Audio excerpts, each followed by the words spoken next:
Yeah, put it in Telegram. There we Should go. probably do that. Let's Otherwise, see. people just keep working at their jobs. View. Oh, but they're just sitting on Telegram waiting for us to tell them we're going live. Absolutely. Bated breath.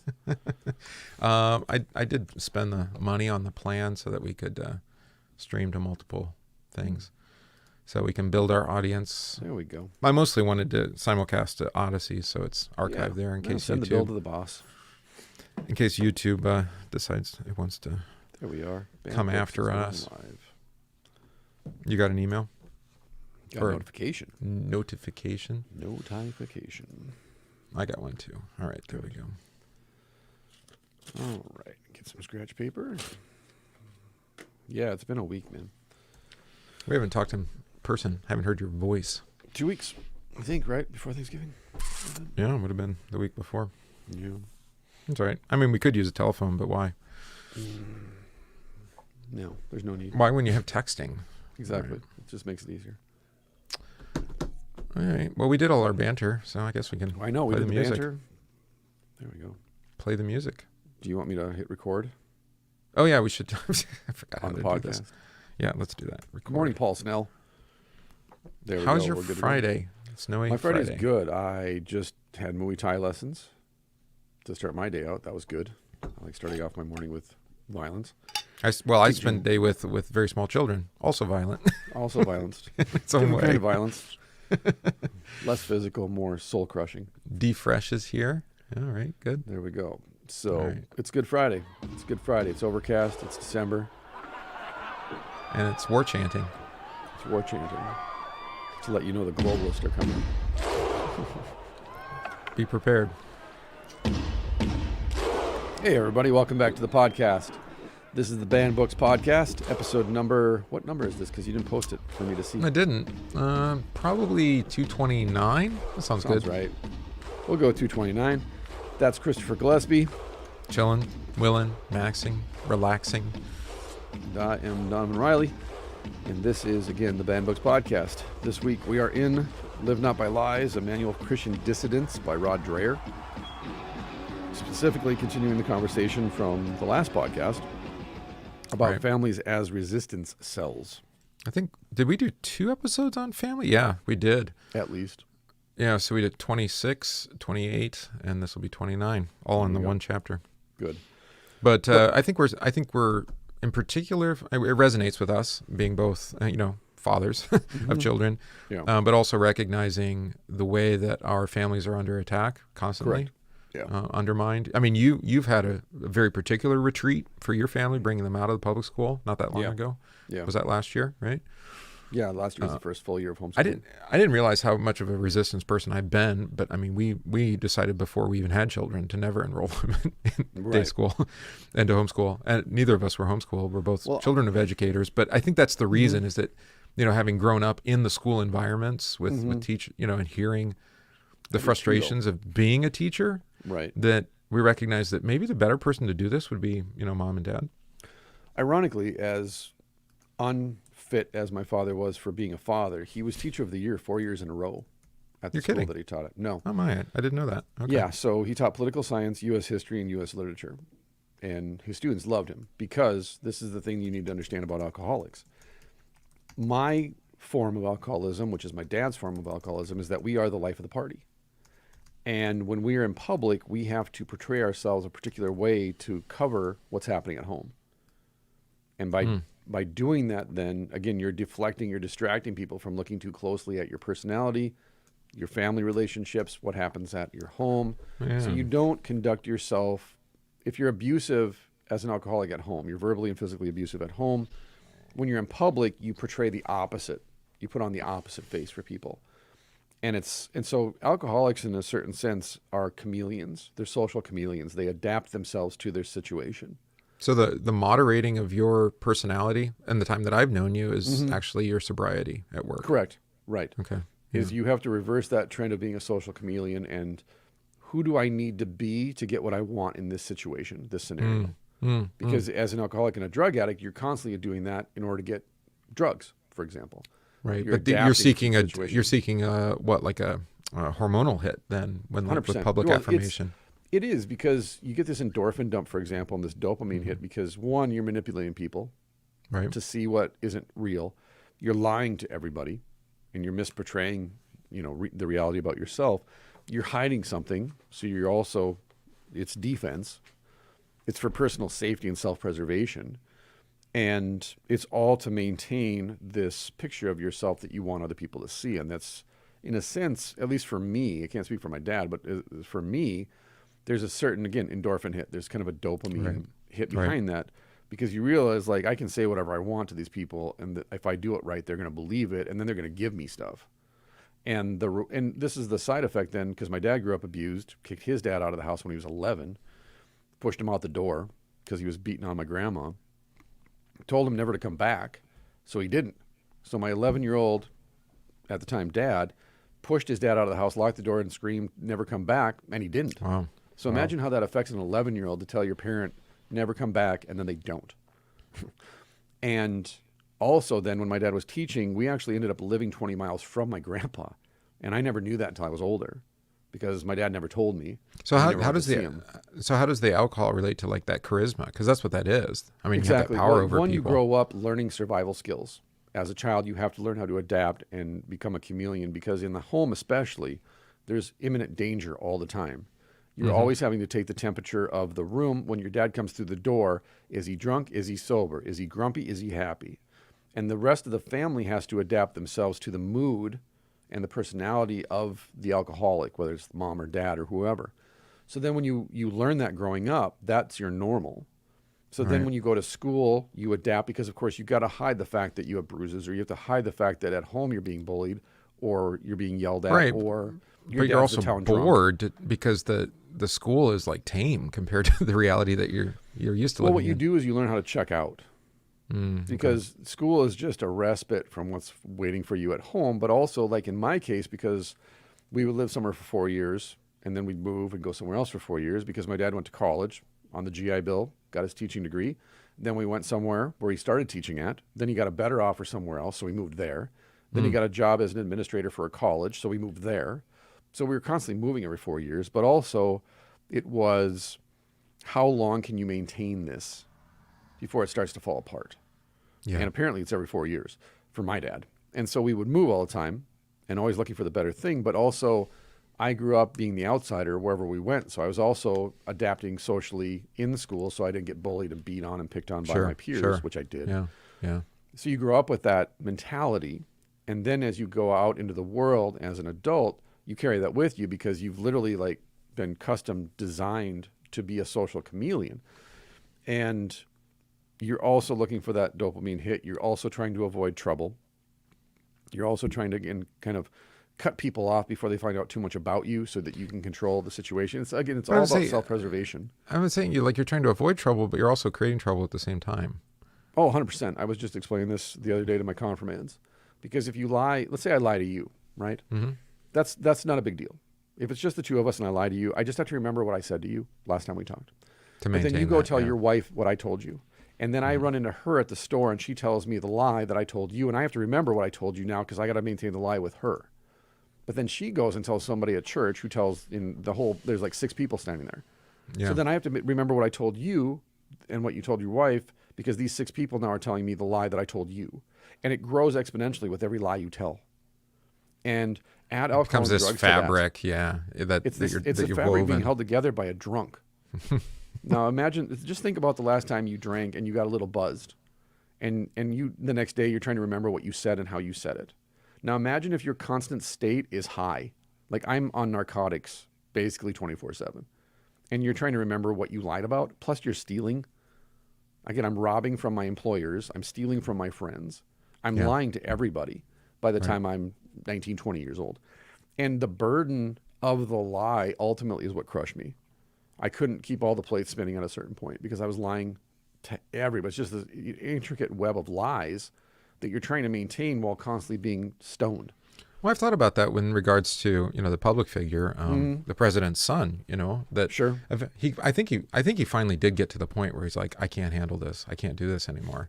Well, and then it's just like, I'm going to, just leak this stuff. And then it doesn't even matter, because people still are not holding those responsible for doing that to him. There's not a single to account. drug addict I know that when the media reported that he left his laptop at the repair shop, there's not a single addict that went, I'm shocked. That's not the only one. I mean, he left it. That's what drug addicts do. That's what alcoholics do. They park their car somewhere, usually against a telephone pole or a fence, and then go, where's my car? Or who are you? Or how did I end up here? I mean, I'm suggesting that there was some more intentionality about it. You know, the cry for help kind of thing. Yeah. That you learn in recovery. I actually learned this from watching interviews with psychopaths, because Ted Bundy said this. Okay. He wanted to get caught at a certain point because he knew what he was doing was wrong. Alcoholics are the same way. Drug addicts are the same way. Is that at a certain point you get sick and tired of being sick and tired all the time.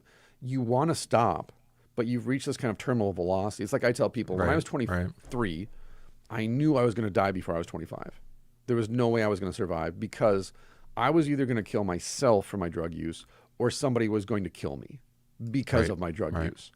But one way or the other, I wasn't getting past 25. So you know that, but who are you going to tell? Other addicts, because that's all you really hang out with. Your friends who aren't addicts, who see you as a drug addict and you're pathetic, are they going to believe? No, because you've lied constantly. They don't. It's just another lie to get sympathy or to get money or to get alcohol. So you know it. You know in your heart that you're terminal, and you know where this is going to end. Once you get clean and sober, you have to admit that the end state of addiction is crazy, jail, or dead. And you have to accept, I was crazy, I was a criminal, I just hadn't killed myself yet.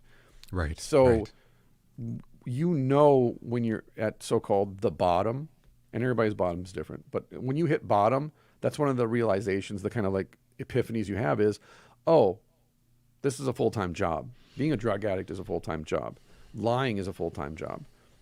I've gone past the point of no return with all of this. Like I have it's like this. The addict says I can quit at any time, until he finally realizes when he hits bottom, oh, I can't.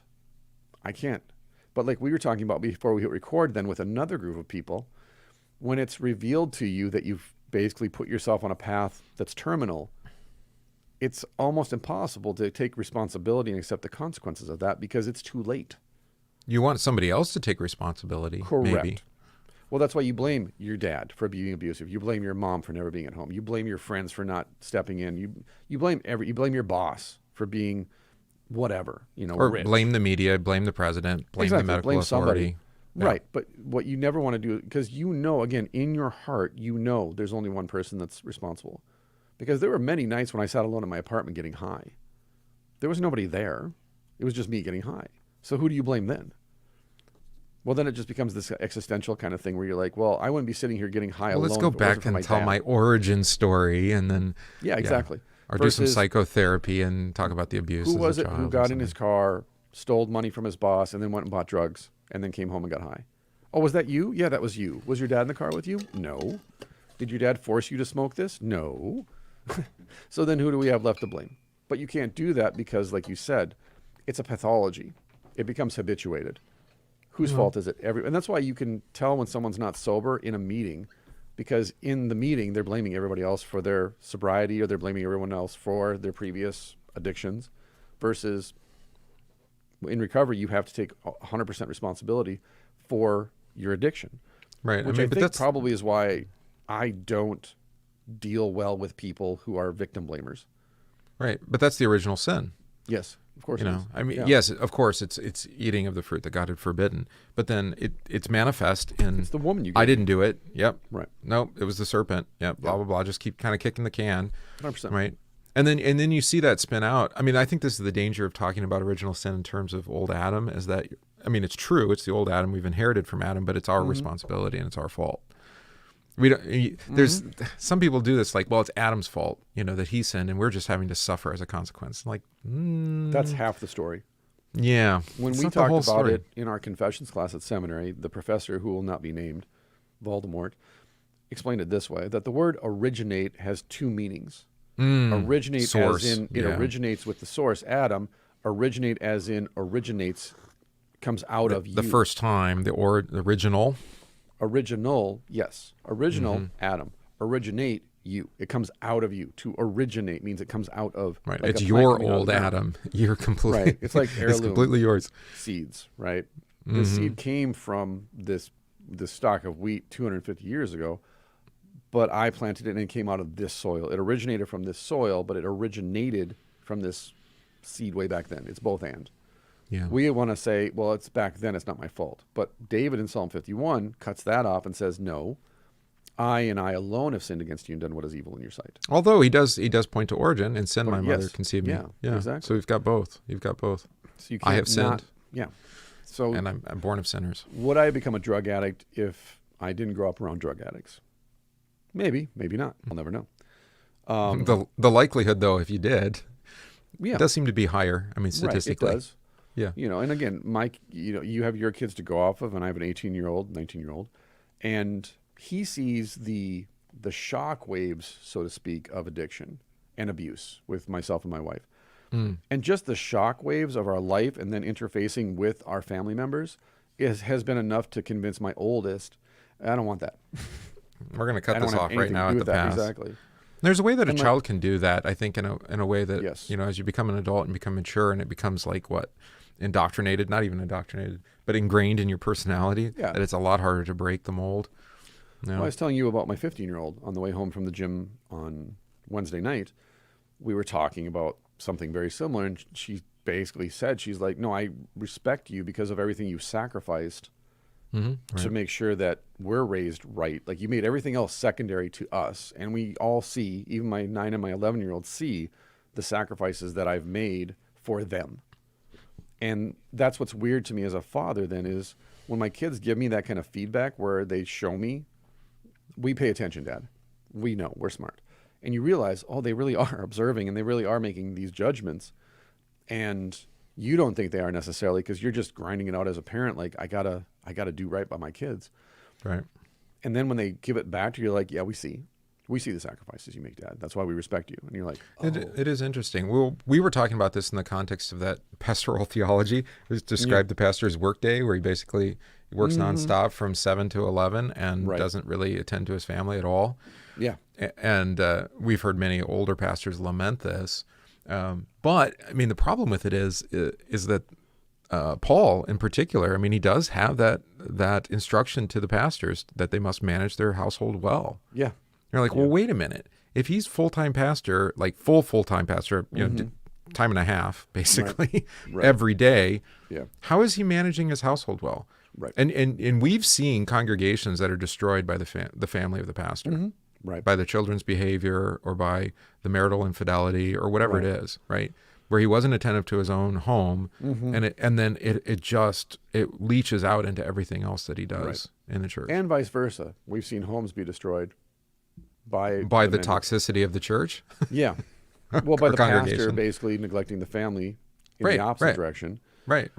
And you see both, and I think the way that I grew up makes me hyper aware of that. The way my wife grew up, where she was abused, but under the umbrella of piety and devout, faith to the church. She sees the other side of how easy it is to hide, going back to our original point about hiding in plain sight and being social chameleons, because of the sexual abuse that she suffered, but it was happening in plain sight. Right. Because her family were leaders in the church and her father was this pious figure within the church that other people you need to be more like him and you need to have a family more like theirs. They're an example of a model Christian family. The reason they're a model of a pious Christian family is because behind the scenes, he's a monster. Same thing with my dad being a teacher then. The reason he was teacher of the year 4 years in a row and the reason that all of the students loved him, and he had students that weren't even his students that would come to him for advice in between classes. And other teachers like were a mad father at figure. Yeah. 100%. So when people would come up to me, because I would go to his room after school and wait for him, and then the students would come in and talk to me about how great my dad was and how awesome it must be to have him for a dad. I'm like, who are you talking about? And then I had cousins do the same thing when I was older to say, why don't you ever talk to your dad anymore? He's such a great guy. I'm like, you didn't live with him. Right. You don't know what happened when you weren't around. You just got to see him when he was happily drunk at Christmas time or at holidays or family gatherings. Right. But this is the model of hypocrisy, in the way of Jesus does this with with prayer, right? He says, when you pray, go in the room, shut the door. Not like the hypocrites who stand at the street corners, who go into the synagogues and make a big show, but inwardly they believe nothing, right? So here, you're not attentive to your own children, and yet you put on this show like you're this great father figure to cover for it ultimately, for your neglect of those whom you have been entrusted to. Which comes to the point, and we can use this probably to segue into this chapter, is family. Yeah. What we have done then within our family, especially the last 2 years, is we have, like we've talked about on the show, we've went from family is the most important thing, which is like you grew up with educators, I grew up with educators, Annie and I both have backgrounds in education. We started off both wanting to be teachers, is we thought we could counter-educate and that we could maintain that tension for our kids. Oh, follow the same methodology, just do it yourself? Well, no, to say, okay, here's the public school, and here's what you're learning, and here's what you're exposed to in public school. So then when they come home, contradict we're going it. to give you the contrary so that you can see the two sides and then think for yourselves and think critically through compare and contrast. Which worked up until the school system started to teach that love knows no age. And once you cross that bridge, there's no counter argument to that. The counter argument to that is that's morally evil and satanic, and I refuse to allow my children to interface with that kind of teaching method. And then when they brought BLM curriculum into our schools here and it became protected speech through the state, then it was obvious, and we'd pulled our kids out of school before that, but as soon as that happened, we knew there was no tension to be maintained here. We had to get them out before they were, because it's satanic.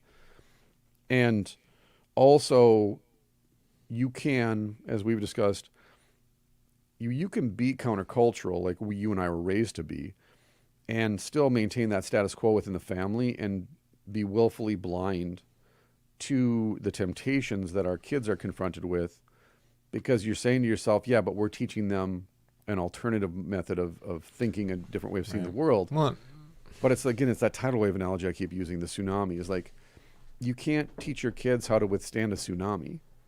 Nothing can withstand a tsunami, no matter how prepared you are. Well, I think the key is that they're children, right? Correct. And that whatever you think about prolonged adolescence, which I think is actually one of the goals of at least popular media, is to keep us children as long as possible, because we're malleable then, right? Rather than recognize maturity in particular in being responsible for others, right? So a delayed childbearing, for example, is the way of keeping you a child, ultimately yourself, so that you're easily manipulated, right? And then some people never grow up. I mean, this is not a Peter Pan thing. Well, I suppose it is a little Peter Pan thing. Yeah, a little bit.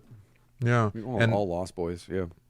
Right, but now, I mean, that expression is used in regards to that love knows no boundary, right? And that we want to keep children naive, to what the reality of things. And then even as they grow older, then we have to, like, if they were abused as a child sexually, then we're going to indoctrinate them in this pathology where they deny it, or where they see it as a good thing, which is just incredible. Well, that was, because remember Milo Yiannopoulos, that was the scandal with him. Is he actually? How did he break free of it? He says his conversion is kind of strange, but it is. Yeah, well, he's kind of strange. There might be some mental illness there. I think quite a bit, or just survivor's guilt, or a combination of a whole bunch of other things. Well, and I'm always kind of public figures that make a public show of their conversion. I'm always a little bit skeptical, I guess. Right. I talked about this on my podcast that I shared with you, which is recognizing that your ego becomes your brand. Yeah. What you project out into the world and how you want people to see you, especially for public figures, but people that work with the public like you and I do as pastors, or in interpersonal relations, in customer service. Your brand, think about it in this terms. Like, there used to be like cafes that I would go to, and I would know the waitress at the cafe because she always worked the same shifts. I knew her by name. She knew me by name. We were on, like, you'd walk in, you'd be like, hey, Lois, and she'd be like, hey, Donovan, same, you want something different today? I'd be like, let's go with the same thing today, right? We have that utility type relationship. Sure. And whoever she is outside of that job, I don't know. To me, Lois is always that person that she is as my waitress at that cafe. So when I see her in public, that's what I expect to see from her. That's her brand, right? And so when people see us as a pastor, regardless of whether we like it or not, our ego is our brand. Well, and our brand is connected to our confession then. Correct. And so if you're not careful, that brand overwhelms you and you become your ego. rather than checking your ego and recognizing the ego can be a good thing because it can drive you to succeed, to confront challenges, to go through struggles, to become better. But unchecked, your ego then just becomes a terror, becomes monstrous. There's an interesting example. It was Van Voris did it on Christian History and Almanac, I think yesterday maybe. He was talking about the guy who made the cover for Reckoning, the REM album. Okay. He was this Baptist preacher that then had this like vision of Elvis. And I know, like a 50-foot Elvis that, I don't know, there might be some drugs involved. I don't know, but he was a Baptist preacher, probably not, to make art. Right. And so he ended up doing this like folk art, basically, you know, in his backyard, like a tower of hubcaps and, you know, these kind of things. There you go. And, but yeah, he was, I guess, he must have been near the REM crowd. Where were they? They were in Georgia, Athens, right? Yeah. So I think he might have been in Athens. He's also did the cover of one of the Talking Heads album, according to Van Voris. Okay. So he would like do this like folk art, you know, like handcraft art. Sure. And then he'd put little Bible verses in it. And you can imagine, like, if you were a part of his congregation, he had been a pastor for a couple decades, you know, and you're like, what happened to him? That's not the brand of this guy that he's not the Baptist, you know, fiery Baptist preacher that I remember, or the hometown kind of guy. He's gone off the reservation and he's making this weird, you know, art that he thinks, and he's calling it like a service to God somehow. And so we've been talking about this offline for the last couple of weeks, really.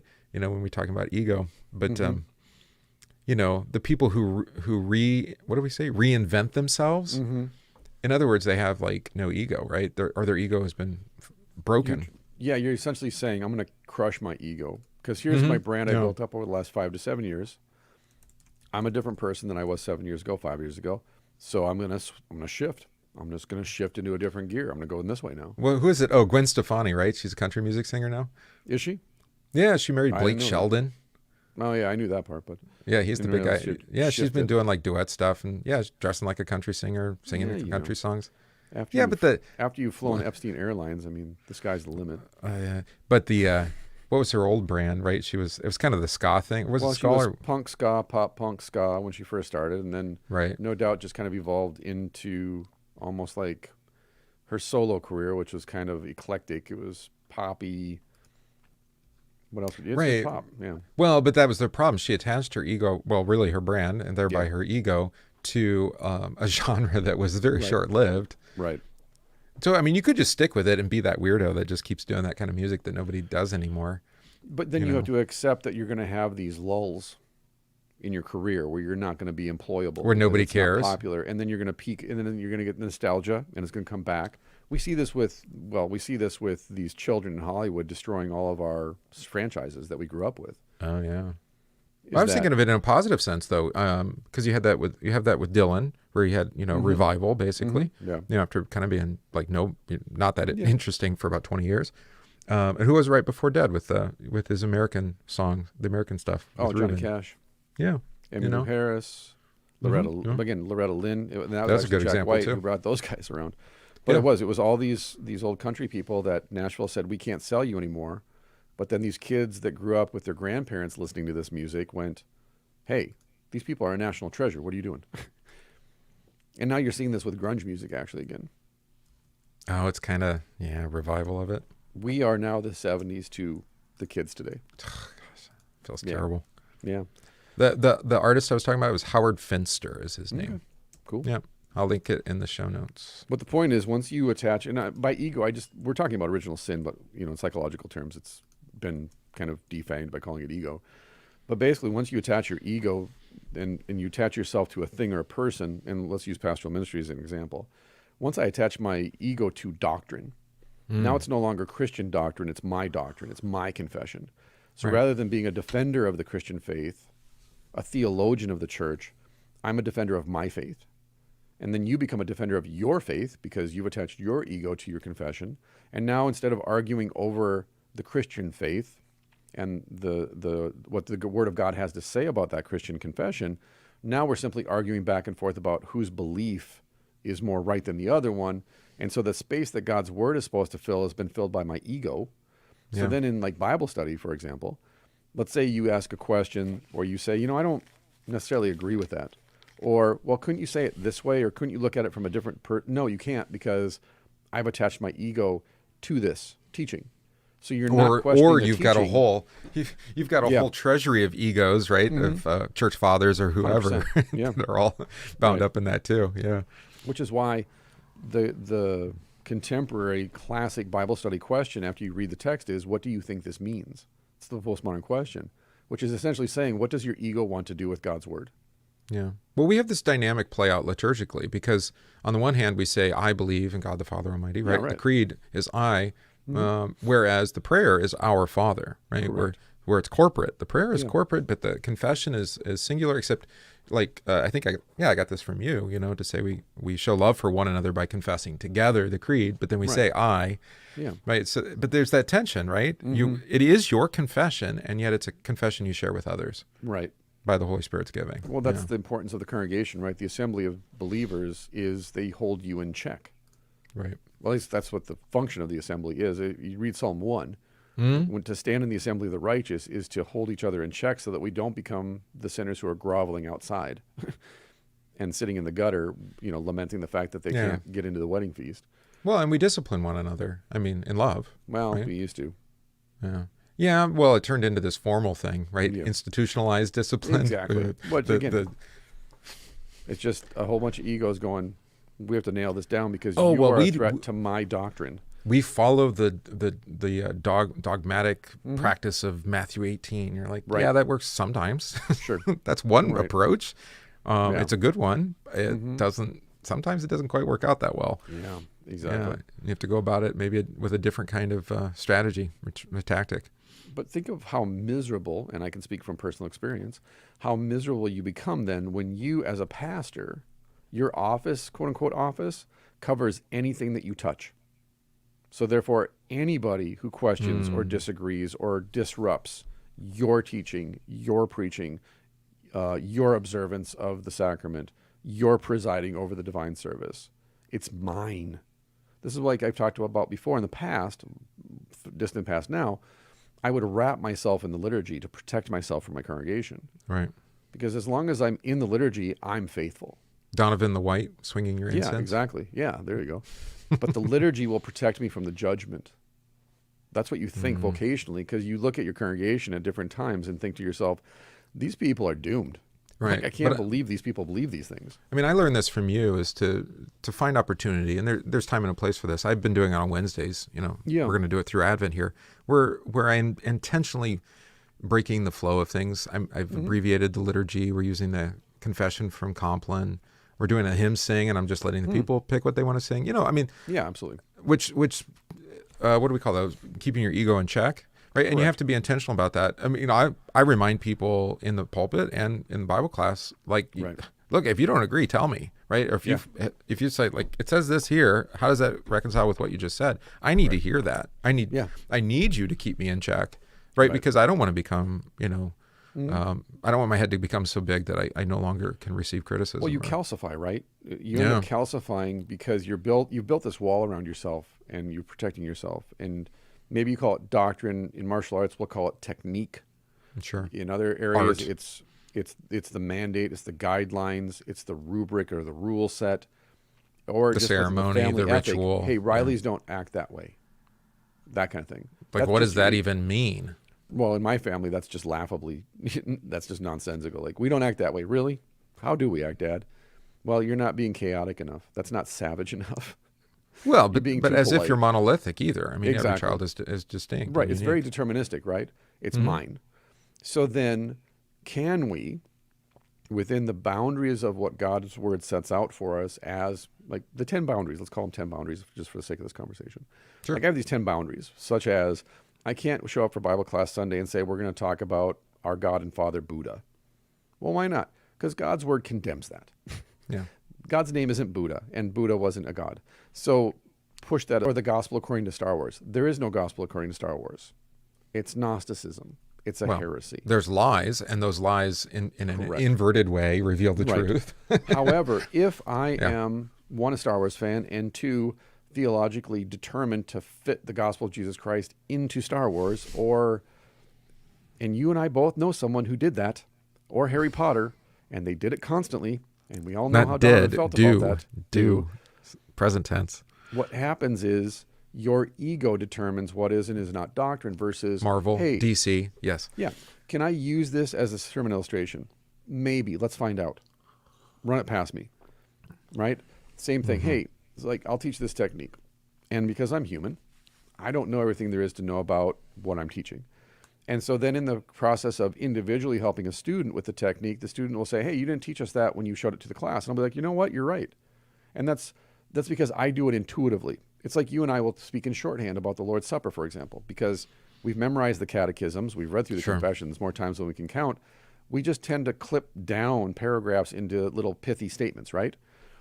But we do intuitively, innately, what the people that are listening to us or that we're teaching, they haven't gone through this process. They don't know necessarily what we're referring to. So then when the student says to me, hey, you didn't show this and I think it's kind of important, my ego says, hey, if it were important, I'd teach it to you. Do the technique I showed you. When you check your ego, you're like, hey, that's an important point. Hold on a second. Hey, everybody, you know what? I forgot this one point because I just do this intuitively. I completely forgot, but it's really important. So thankfully, Katrina pointed this out. So everybody pay attention to this now and I'll walk around and help you, add this part. Yeah. Yeah. It's the ego, the original sin that says, no, right. I have to have control. This is the preface to the Small Catechism, right? Is that is. Luther, the one who drafted it over a period of years, right? Right. And really worked it. I mean, it's well honed, right? Well, it took him a decade to edit the Old Testament because he had 7, 10, 12 different people reading through it and offering editing Right, so we did it with the Old Testament. But I was saying with the Catechism, and then he's like, well, no, I pray this too. And you're like, well, wait a minute. Too, right.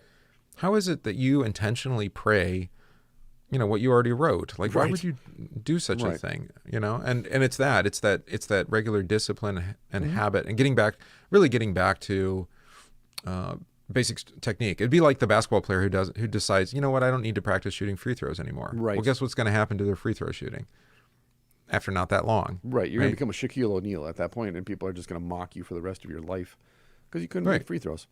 Right, but you put in the hard work and you get the motor memory and whatnot that you can shoot, consistently well. But if you don't continue, you'll lose it. And then you're like Michael Jordan, who closed his eyes while he shot free throws because he could. Well, I mean, there is some exceptions. I think some exceptional people like that. Sure, but on the whole, point is repetition. Michael Jordan didn't start off being Michael Jordan. Right, but my point was your ego can't. I mean, it's never. It's always trying to move ahead, but you need to go backwards. You do. You have to you have to check it, and you have to look for vulnerabilities and weaknesses. And if you're not open, and this is the point too, then by admitting, hey, you know what, I didn't teach that. I need to walk that back and make sure everybody knows. It doesn't cause people to disrespect you. It humanizes you, and it allows people to see, hey, he's humble. He's willing to acknowledge, hey, you know what, I messed this up, or I didn't teach this correctly, or you know what, I learned something from one of my instructors that I didn't know before when I taught you this. That doesn't mean I'm a bad teacher. It just means that more information has come to light, and I want to share it with you. And if you have a problem with that, that's your ego. Right. Because do you want me to teach you everything I know, or do you want me to just teach you what I think you need to know? Right. You don't even necessarily know what you know. I mean, you don't know what you know. I should put it that way, right? And so that when you're in that practice of teaching somebody else, then it forces you back into the mindset of a child, I guess. Where you can see, oh, wait a minute, we need to go back and we need to do these steps again, right? Because we haven't laid any of that groundwork that I take for granted, but they don't have, right? And I need to go back and learn how to learn again for their sake, right? Because then it brings us full circle to the book too of you have to bring your children into that though. Yeah, right. And this is the point that I think you were making too is as pastors, the temptation is to bifurcate our life. There's church life and there's home life, and we bifurcate the two. Mm-hmm. Yeah. Versus people ask, like, how can you train and teach 7 days a week? Like, because my children and my wife also train at least 5 days a week. They train with me, they train apart from me. I didn't just make this life change and then say to my rest of my family, well, now you have to share me with the church and you have to share me with my gym. No, I didn't do that. I came home and went, I think you kids would benefit from this and I think you'd like it. Right. And then it was my daughter. Then it was my 2 sons. Then it was my other son. Now my 4-year-old. She's grown up with it, so it's just natural for her to be on the mats. And they love it, and I don't have to motivate them. I don't have to scold them. I can ground them with it, actually. That's how important it is to them. And then my wife came along finally once she kind of got through her health problems. And now she's using that for her physical therapy and so forth. And at a certain point, it just becomes what we do as a family. It's our life. And if you're going to make your children, quote unquote, dissidents because you're a dissident, it can't be piecemeal. You can't bifurcate, hey, over here I'm a dissident, but at home I'm this different person. You can't do that because your kids see what you bring in the house with you. And if you're going to lie to them or try and, quote unquote, protect them from what you're going through, they're going to grow up seeing that and they're going to internalize that one way or the other. When I went through the significant congregational distress in my last parish, I did have maybe not so much with the little children, but the older children talk about like what they saw and what they were hearing, and and recognize that this is part of our life in this world, and it's manifest not only in homes and in government and culture, but it's manifest in the congregation too. Yeah, sin breaks out in congregations as much as anywhere else, maybe more so. And but I was also thinking about like pastoral practice. We've talked about a lot on the show, but one of the mindsets that I have is like, I'm not going to introduce something or do something different if I don't think it would benefit my own children, my own family as well, right? So I know that old Roman language we don't like to use, calling pastors fathers, but I mean there is a reality to that, and that we're not treating the congregation like our children, but we're considering. I think we would treating them like children. Well, sometimes, yeah. No, but no, we're acting as what would be the thing that I would do if these were my children? Correct. How would I be pastor to them in a way that would benefit them? What I tell every new family that comes into church when they talk to me, that initial conversation we have, especially with kids, when they discover we don't have any ministries, we don't have any programs, so they're like, hey, what do you have to offer? I'm like, nothing. We do church. And I'm your pastor, and I'll always That is the ministry. That is the ministry. But I will, and I tell them this if they have kids, I said, I will love your children as if they are my own, period. Because as a father, I would never want to do anything to your kids that I wouldn't say to my kids. Now, in the context of the relationship, then we work out the difference between what I would say to my own children versus what they would say to their children. Yeah, I'm not nearly as honest with you as I am with my own family. Right. But that's a part of the relationship that you then establish as a pastor with these people is, this is how I treat my kids. This is how honest I am with my kids. Oh, you don't want me to be dishonest with your kids? Okay, I'll pull back a little bit. I understand. They're your kids ultimately. I'm here to walk with you as a parent, not usurp your authority as a parent. Well, it's the same thing with language too. I mean, we use different language with our own families than we do in public. Some of us do. Yeah, well, recognizing... this is where knowing multiple languages comes in handy. Yeah. No, recognizing the need to not cause offense unnecessarily. Okay. Yeah. That's anyway. You. That's on you. Man, how much I have to check myself in Bible class. It's just like, I know. Oh, I can't really say that. I operate from the premise that people need to be offended. Yeah, that's prophetic, isn't it? In love. In love, but nonetheless. Well, and it's like we've talked about with Luther, and you talk about with the prophets, that they're not ashamed of, what do we call it? Scatological, That too, yeah. Text. Yeah. But it goes to the point then of when your kids come from the home into the church, it should be a seamless transition. They shouldn't look at you up at the altar and go, who's that guy? This is our family with other like-minded families. Well, it's like we read the book last time, right? That it's the family of families that's what society is supposed to be, is the family of families. It's all the families congealed together. The church is supposed to be the family of God. It's supposed to be the family of families ultimately. And not a melting pot. Do you know where that term came from? No. No, Hollywood. Jewish people in Hollywood. Nice. Yeah, they were trying to destroy their uniqueness as Jews and assimilate, and so they projected that on. Yeah, interesting. That we're Americans, right? Oh, okay, gotcha. And we understand that as coming at least here, a German Lutheran congregation that wanted to become American, right? Nice. And then they have to dissolve their uniqueness and their identity in order to assimilate. That makes sense. Yeah. So then what happens is, and this is the segue then into this section. I was going to say, I don't want the members of my congregation to assimilate in that sense, where their uniqueness of their family is dissolved away into this kind of bland corporatism. Too. I'm definitely going to preach on this at some point, but when it's appropriate, I want in sermon form to say to my congregation, when did you just simply decide to let other people think for you? Yeah. You let me as your pastor think for you. You don't read God's word. You just assume that what I'm saying is true and or my opinion so that you can agree or disagree with it. You let the black mirror in your living room think for you and tell you what to believe about your health and well-being and about the world at large. You let politicians think for you. You let your doctor think for you. You let teachers think for you. When did you decide that it was everybody else's responsibility to think for you? Like, this is a matter of salvation. This is a matter of eternal salvation, and you're letting some sinner think for you. Right. That's why when I teach my confirmands, we just had this conversation on Sunday with my confirmands. How do you hold me accountable for what I preach? Well, we're holding the catechisms. We're reading the large catechism right now. It's in your hands. We're reading through the second article of the creed. Everything in there, I'm charged to preach to the letter. So if you hear me preach something else in the pulpit, where are you going to go? And then come back and say, hey, pastor, you said this thing in this is not in the Bible. This is not in the catechism. So where are you getting it from? Doesn't mean I'm not preaching God's word, but it does raise the question of where are you getting this from?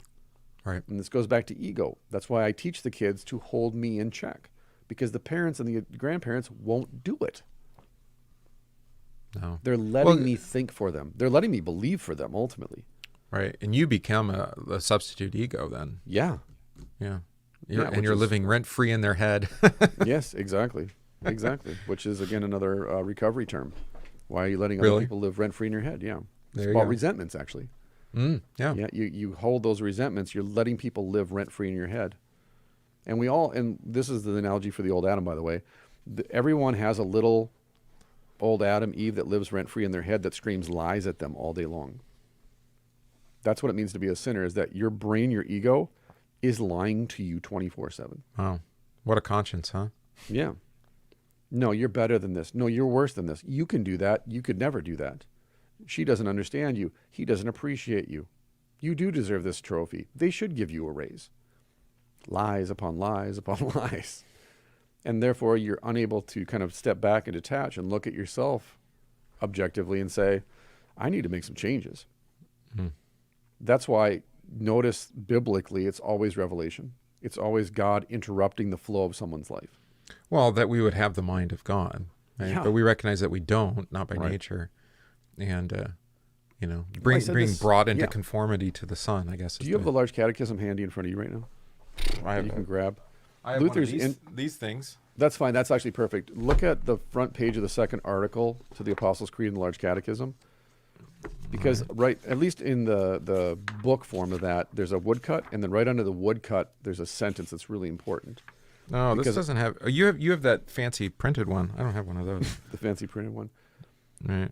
But basically, what Luther says is that the second article of Creed reveals the mind and God's attitude toward us. That Jesus Christ reveals God's mind to us, the psychology of God to us, and his attitude, his behavior toward us. And I said, this is the foundation of all theology, the knowledge of God. Theology is us not believing that statement. I don't believe that God has my best interest at heart. And that's what the point. Jesus introduces us. He reveals to us, this is the mind of God toward you, and this is God's behavior, and all of it is for your good. But is that, that's why he brings and names the curses brought upon, man. Right. Is that it actually confirms us in our sin, right? That we rebelled against God, and then we have nature actually confirming that we're in rebellion. Right. Or that God actually is wrathful and angry over our sin. It's telling us that constantly. And we think, and then we can only help but believe that's the only kind of God we can know, is one that's angry and is going to kill us. But that's the point of that is theology. Like, we invented theology because we do not believe that basic premise that God is good and that he has only good intentions for us. So then the struggle is, in fact, the sermon that I'm preaching this Sunday is on Malachi. And this is in the text from Malachi. And then next week is Isaiah. The people are told, they're brought back from exile. Haggai shows up. I think, who is it? Haggai, and who else shows up? There's two prophets. Haggai's one of them. But anyways, they show up and they say, here's what's going to happen. And then it doesn't. And the people become indifferent then to their preaching, because they're like, hey, you keep telling us all this stuff. God's going to give us victory over enemies. God's going to give us ultimate liberation. God's going to do all this stuff. You know what he hasn't done? Any of the things you're preaching. Just like the day you'll eat of it, you'll surely die. Yeah. And then they didn't die. Yeah. So Malachi is God's answer, because Malachi means my messenger. Malachi is God's answer to their indifference. Because what happens? The priests completely corrupt. They don't, for a second, believe their ministry is from God. It's just self-serving ministry. The people bring lame cattle and half-dead mangy goats to sacrifice in the temple because, again, it doesn't matter. We can sacrifice the worst of our flock. It doesn't have to be the best. Yeah. And their lament is this: God doesn't listen to us. God has abandoned us. So what does it matter what we sacrifice? We're just going through the motions. It's all mechanical. Why? Because to your point, if I don't, God will kill me. But I thought you said he wasn't paying attention anymore. He'll definitely pay attention if we just stop offering sacrifices. It's like, well, which is it? Yes. And the answer is yes. The answer is yes. You know, we offer the sacrifices because we're hoping for the best, even though we offer the least and the worst that we have. And we hope that this will just keep God's wrath away again. And then Malachi shows up and goes, come on, people. You don't understand how this is. You don't understand. Like, the fact that you're able to even do this is a sign of God's grace. Yeah. Like, Yeah, you're 'cause you're using doing God's outside grace of as an faith. excuse Yeah. to sin versus recognizing the fact that you're free to sin is God's grace. Right. Which it pretty much fits everybody that I talk to, especially this time of year. You know, Thanksgiving and Christmas is a real hard time, especially for people who are alone and people who are, you know, involved in addiction or are suicidal or struggle with mental illness. This is because, again, what is this? Well, Thanksgiving and Christmas. These are supposed to be the times of year when we're the most socially outgoing. But unfortunately, as I noted to you, and I mentioned on my other podcast, Thanksgiving divided families and it ended friendships because I have people who came to me and said, yeah, I can't go to Thanksgiving at my family's house because I'm not vaccinated, so they told me not to show up. Yep. I'm like, oof. Or friends were complaining that I was at the house, and then after the fact, they found out that I was not vaccinated. Or you have people that aren't vaccinated who are saying to the people that are vaccinated, the reason that you're sick and that you can't come over is because the vaccine's making you sick. And so what it's doing is exactly the intended, you know, I think so. Result, which is to divide us and atomize us so we're easier to manipulate and can control and predict. So Christmas is going to be even worse, for sure, because Christmas is it's the holiday of hope. Even for people that don't believe in Jesus, Christmas is that time, right? It's Right. the overall Even if you're sentiment of coming off Christmas. of Hanukkah, which is a festival for Jews of hope. But, you know, the Red Cross is out there ringing their bell, and in the old days, it wasn't about white guilt. So they've completely, I mean, they're going to lose money hand over fist this year, which is unfortunate for all those people that depend on the benefit from that, They benefit from that. And you drop off your Toys for Tots stuff. You do your charitable drives. There's actually my student that I was training this morning. She can't come tonight because they're having a fundraiser for a father of 5 who committed suicide. Like, this is the time of year when we pull together as communities, as families, to remember, hey, it's kind of important that we touch base with each other. Right, but it's where is the joy found? Is it in ourselves? Is it in family? Or is it external to us? It's in ourselves. Right, well, that's what usually is taught, and then so the problem, or that's what's projected. And then when you don't find that joy, you have that cognitive dissonance and like, something's wrong with me. Right, which is true, actually. Yeah. But the answer isn't to try to find what? Forgiveness, reconciliation, joy, hope, comfort in yourself. Like I said, you invent another God. And then around that God, you build a religion, along with all the trappings, all the symbolism, all the rites and rituals of a religion. But the thing that you're building that on isn't a God. And so it will fail you. It will not satisfy you. We've been praying Psalm 135, and it's you know, they have they're silver and gold. They have eyes but do not see, ears but do not hear, mouths but do not speak. There's no breath of life in them. You know, it's like, and then you become like them. That's right. You become Haved. Yeah, Havel. Nothing of nothing. Everything is Havel. Yeah. And this is then we can again. Here's the third time I've said this, but transition. The transition, the segue is, when you recognize that what is quote unquote normal or normal society is anti-God and anti-Christ ultimately, it's easier to break away from it. It might not be simple. Propaganda-driven conformity. Yes. Propaganda, realities of fiction. Everything the news says is a lie, even the weather. It's all propaganda. It's all a lie designed to fit this counter narrative, this anti-Christ, anti-God's word, anti-sacramental, anti-original sin narrative. You will be the weirdos. 100% hands down. Even within your own congregation, you'll be weirdos. But that's where the thriving happens. That's where the living happens. Well, because you end up giving permission to others, in a way, by your own actions. They're like, wait a minute, you've never worn a mask. No? Nope. Why not? Well, because they don't work. Yeah. Well, we didn't know that. Yeah, we did know that. Yeah, we did. Actually. We've actually known that since before this happened. Yeah, like 1918, Spanish flu. Read the articles. Like, what? Yeah. No, they tried, they looked, they studied it. They actually did the data. They weren't effective. It's printed on the back of the box that you use. Oh, it's on the box. Right. I mean, just as an example, right? Or, we're going to vaccinate ourselves out of an epidemic. Sure. No, we've tried that before. It didn't work. It doesn't work. No. Like, never does. Especially when the vaccine isn't really all that effective anyway. Well, in federal court, as we now know, the White House lawyers were forced to admit that it doesn't Which ruling was this? Was this the Montana one that you're referring to? This is Dowdy, right? The latest one? Yeah. Yeah. I think that was Montana. It's the 8th Circuit, maybe. Yeah, or 15th or 8th. Anyways, they had to admit in court before a judge, and all the evidence that was presented to the judge proved emphatically this does not stop the spread of this virus. But we say it does. Yeah, well, so what? It doesn't matter. Now we have legal precedent. You're done. You can't make that argument anymore. It doesn't spread the disease. It doesn't stop the spread of the disease. They admitted it. The lawyers admitted it on behalf of the White House. The judge ruled on it. It's over. There's legal precedent. But as we noted, there's going to be appeals. The court of public opinion will never hear this case. Right. Because the media will never publish this. And therefore, we will just sound weirder and weirder with our stupid little facts and data collection. And which doesn't convince anybody. No. Because we're talking about people that function on emotion. Wait, I was going to say, we're responding to facts. We're trying to respond to mysticism with facts. And it's exactly. There's a point, though. COVID is a religion. There's nothing about it that doesn't reek of a religion. So you're not, again, it's like you Well, I mean, there's a virus and there's a subsequent disease that affects some people. Yeah. All right. But everything, you're talking about all the trappings that we put on top of that. Right. Yeah, but all the trappings around it, it's been made into a religion. And we know what happens because, again, like you said, even with the Spanish flu, they turned that into a religion. And we know the end game.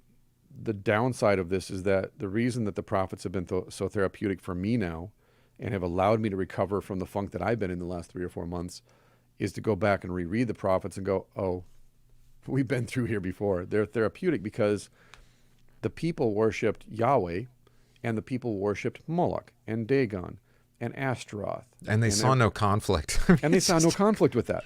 So I'm saying the exact same thing to my people. You're worshiping something that's not a god, this syringe.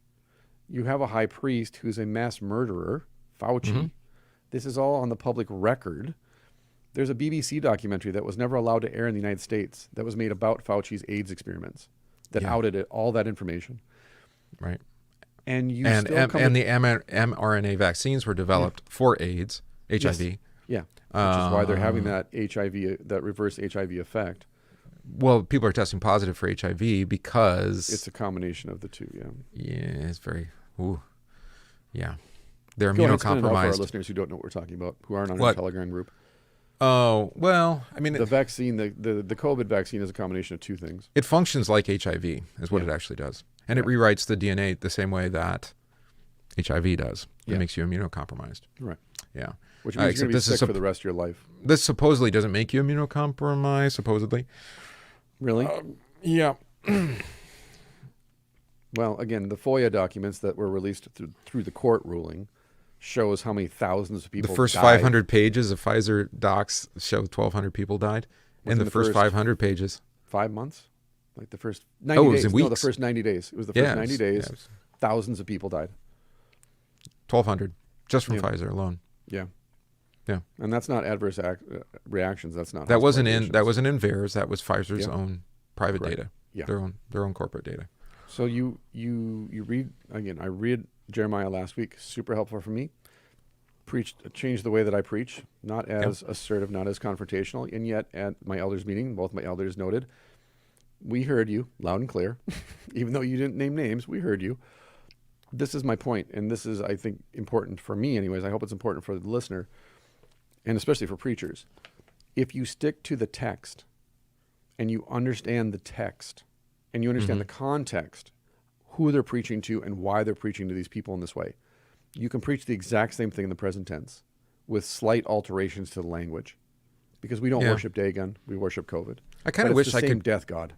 I was preaching on the cursing of the fig tree on Wednesday night, and I kind of wish that I could do that, because then you'd have a perfect sermon illustration. You saw the tree on the way in? You know how? Yeah, check it on the way out. Right. Like, oh, hey, Pastor, it did wither to its roots. Yeah. Oh, so that's what's going to happen? Yeah, that's what's going to happen to you. Right. Oh. But we better repent. It's easy, again, to get bogged down in ego, because the ego has a real difficulty with things it can't control. Because the ego is your identity. It's who you. I know we keep using is it Jung's term? Was it Carl Jung? Freud coined it. But Jung ran with it. So Carl Jung. I can say original sin, but then I got to define that over and over again. So I'm just going the ego because it's your own estimation of yourself. It's how you see yourself in the mirror of yourself, in the mirror of other people's faces.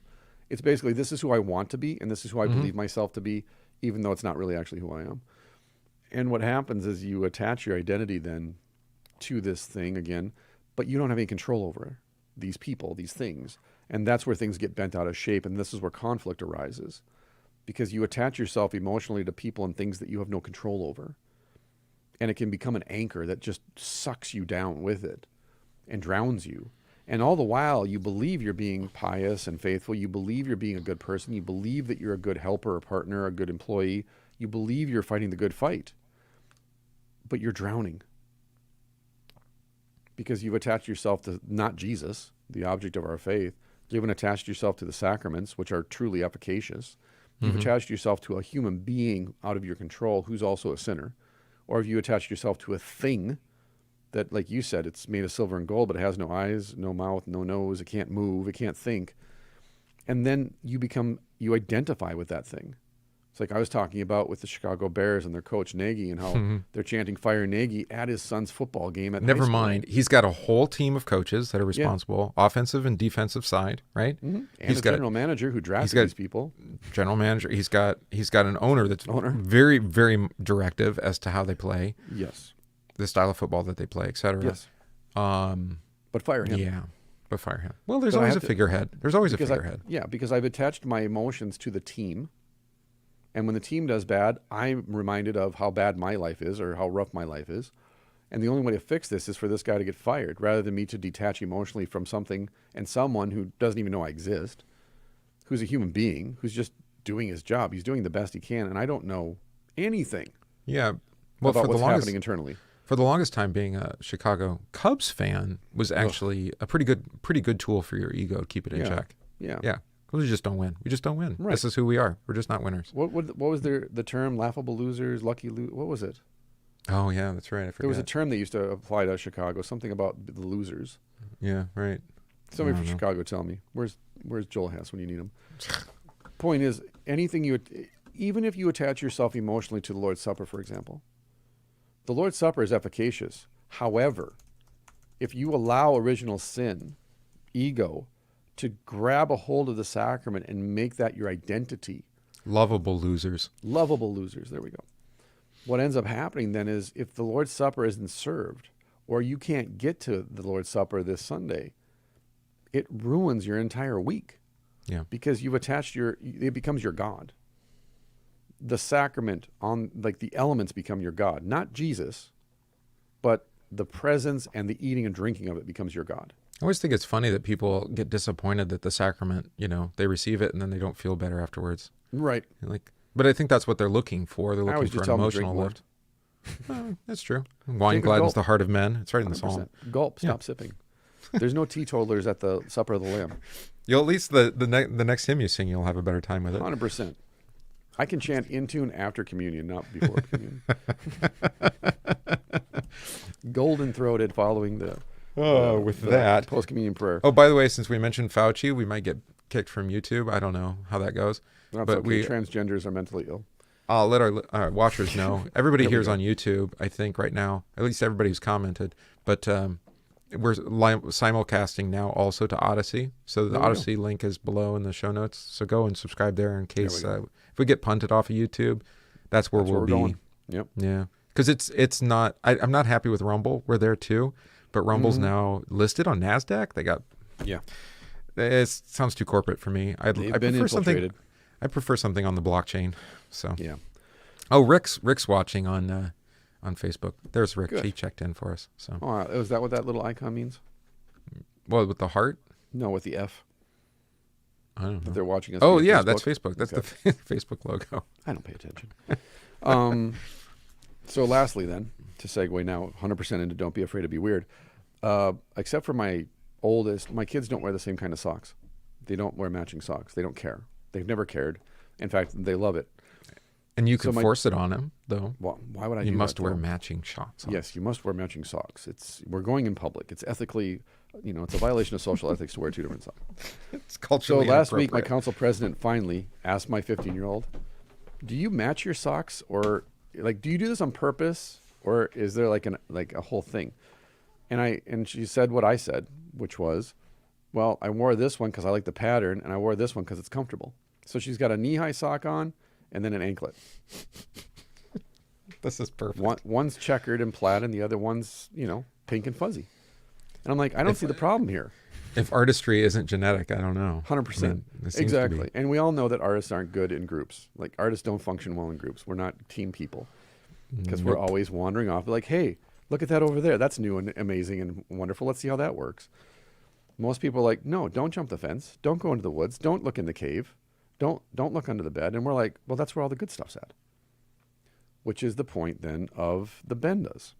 The Bendas, as I said, and I think it's fascinating too that you and I think we posted in Telegram about how to resist totalitarianism, those 4 points.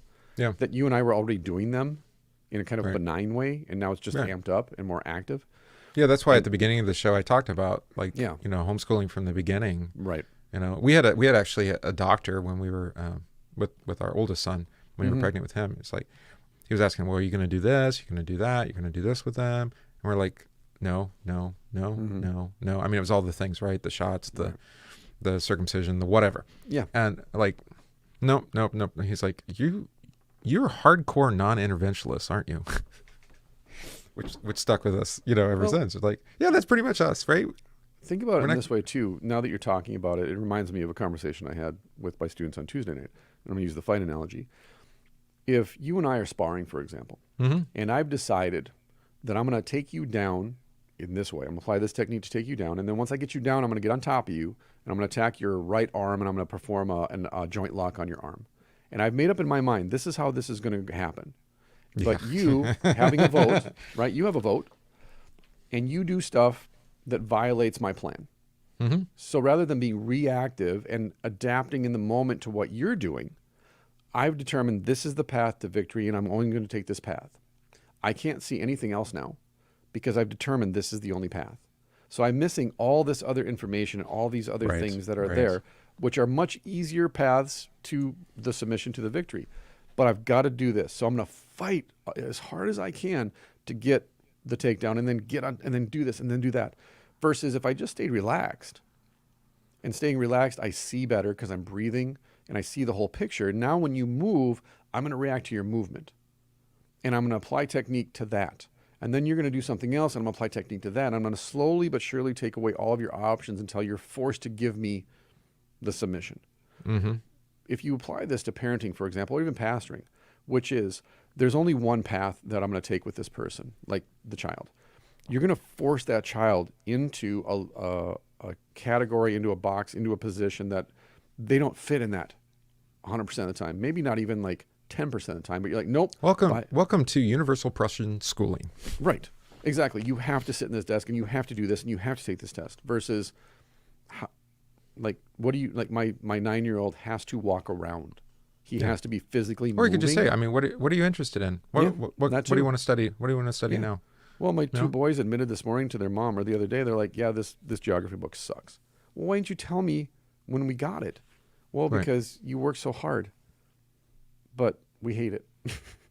And it's like, oh, so that's why you fought against doing your geography homework last year. Right, right. But then again, well, you got the book, so you have to go through the book versus, yeah, this book isn't doing it for us, and here's the reasons why. And then we can work within that to decide whether or not it's just you, and you just don't want to do the work, or it's the book, and the book isn't sufficient. Right. So it's not developing that singular laser focus that blinds you to everything else, all the opportunities. Well, I used to think it originated with Buddha, but that whole like mind like water, which is what you're talking about. That's Bruce Lee. Thank you very much. Okay, he got it from Buddha. But Jesus talked about it. Don't worry about tomorrow. Too, but don't worry about tomorrow. Tomorrow has enough troubles. Just be in the present, because the Stoics teach it too. So maybe it's a universally held nugget of wisdom that everybody just was like, hey, you know what? There's only the present tense. Right, but in regards to Jesus, it's more particular to say God has tomorrow. He has today. He has authority over heaven and earth and over you. Right. And he's working all things out for your benefit. Right. So you can be in the moment, and you don't have to worry about where this is going to go. That's why I don't make big plans. That's a good point, actually. Let's run that through. So in Buddhism, for example, and Taoism, which I studied and tried to be early on in life, you're out of control. Mm-hmm. Yeah, so it's chaotic. And things with being a Stoic now is recognizing within the Stoic philosophy, the live for the day, the momentum mori of like you're going to die. Remember, you're going to die is you're out of control of yesterday and tomorrow. You just have right now. So focus on what you can control right now. Jesus' statement is, you have no control over anything but God does. Mm-hmm. Right. So you can rest in the knowledge that your God is good. He created you. He redeemed and saved you. He sanctified you. Right. So enjoy, not live in the present because, eat, drink, and be merry because tomorrow we're going to die, which he also points out, but rather enjoy the present because it's what God has given you. I noticed this. It was a sermon text it's one I did for Thanksgiving, where it's the rich young ruler with the barns, and he doesn't do the whole quote. I never noticed it before. He says, I'm just going to eat, drink, and be merry, but he forgets that for tomorrow I'm going to die. Yeah. He doesn't say that. So he's building up these barns thinking he is going to live eternally with the barns, with all the stuff. Right? And that then is reflected in James. Mm-hmm. Correct. Where he says, I'm going to go to this other country and I'm going to live there for a year and make some money and then I'll come back. Good luck with that. Right. Sure you are. Right. And why? So this is why you were talking about conforming children, right? And it's like, that's what you're trying to do. And how many parents try to live vicariously through their children and say, you're going to be a pastor like me or something, which I would I've never tell my child to do that. They can do it voluntarily. My sons, I'm fine with that. It's got to be by conviction though. Yeah, no, you have to have this love, for theology and for teaching and abuse and being abused. Yeah, exactly. It's not that bad. Well, I say it cheekily, but that's the nature of self-sacrifice. Mm-hmm. Yeah.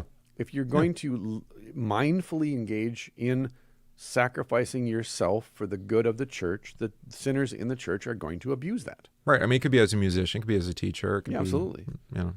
Yeah. It's just as a pastor, you're the guy up front. You're the coach of the football team. And so, as they used to say, the buck stops with you. But we look at that with I think that's the role of working in any institution is like, what am I going to sacrifice to do this? Yeah. What am I going to have to give up in order to work for these people? Yeah, which is fine. I'm calculate right that. now. I just had that elders meeting on Wednesday, and I said, listen, I'm either going to resign in January or I'm going to be here for the rest of my career because that's where I'm at. I'm at this tipping point. And once I laid it out for them, they understood my logic. They understood where I was coming from. But it took me months to really figure out how to express that in a way that was effective. They could understand where I'm coming from. They could understand the sentiment. And it didn't come off as... It's not like a hissy fit or something. Yeah, or just me being selfish of... my shelf life and, my hireability and my sexiness as a pastor is kind of waning now and the window's closing. So I got to make a choice. I don't know. I think you're probably more attractive now that you're not as nuts. But yeah, that's exactly the way my congregation views me too. It's like, what's that? You're taking the Sunday off to fight? Yeah, that's a totally rational and normal thing to say as a pastor. No, right. Yeah. So when it comes to children and when it comes to the church, it comes to all non-interventionalists, but also not like non-programmatic, right? And well, let's go back. You alluded to this a long time ago.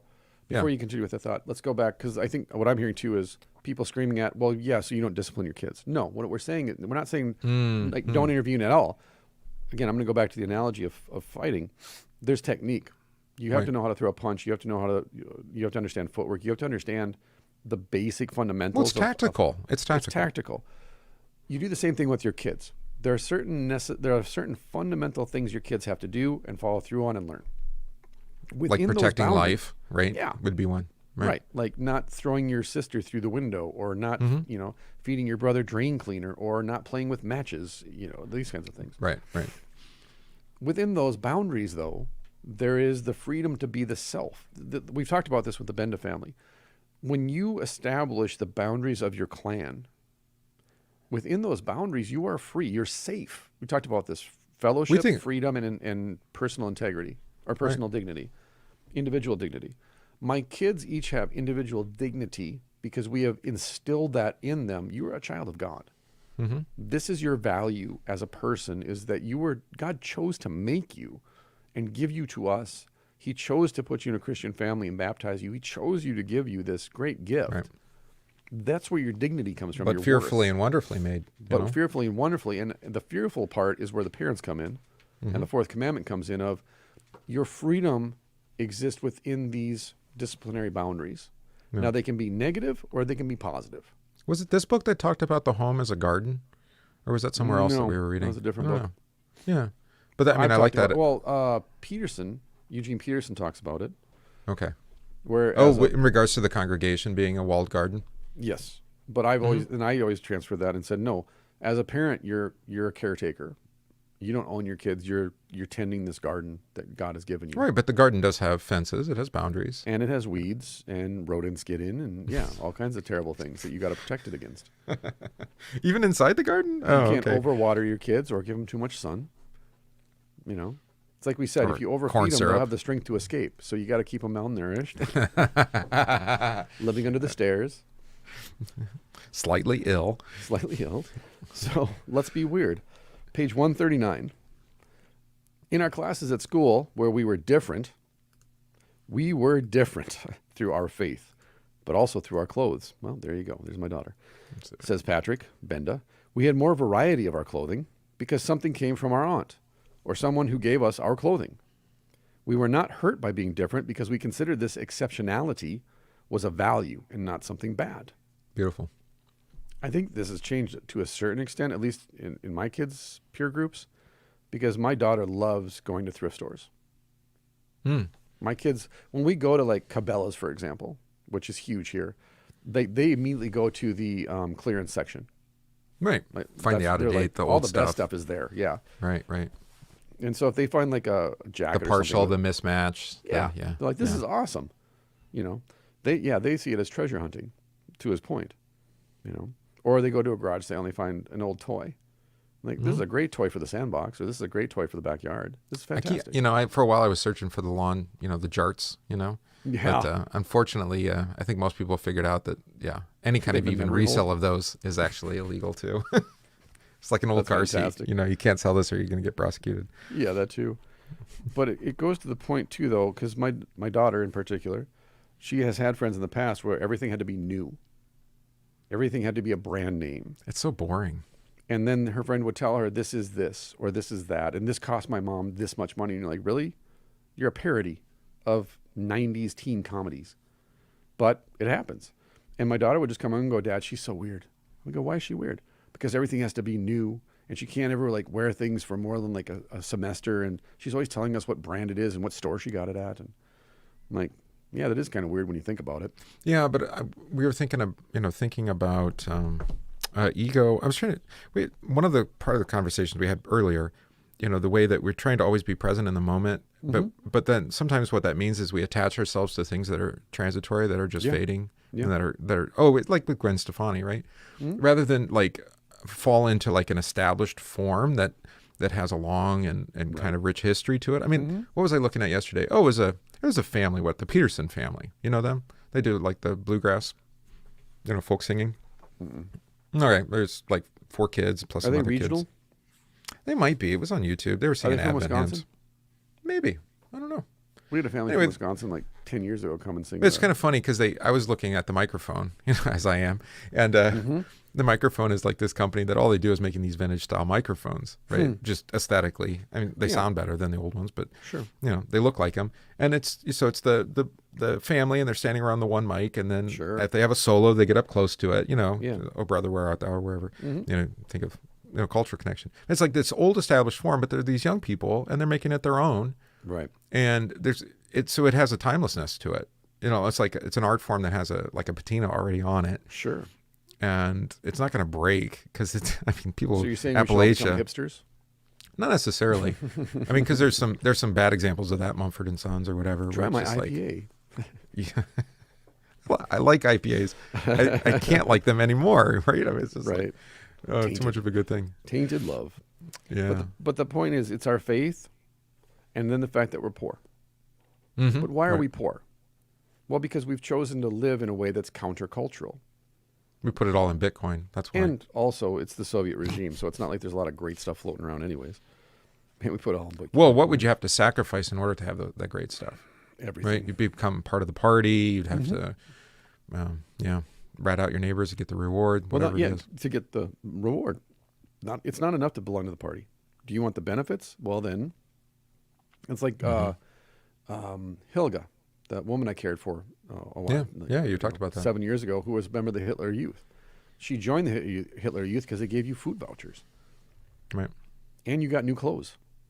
Right. Or if you want to go in the scriptures, you got Matthew and you've got Zacchaeus, right? Who are both they're wealthy and they're well off, but they have no friends. They have they're not part of the society. Yeah. Because they've had to betray everybody in order to get what they wanted. And we are made by God to be social creatures. We are communal by nature.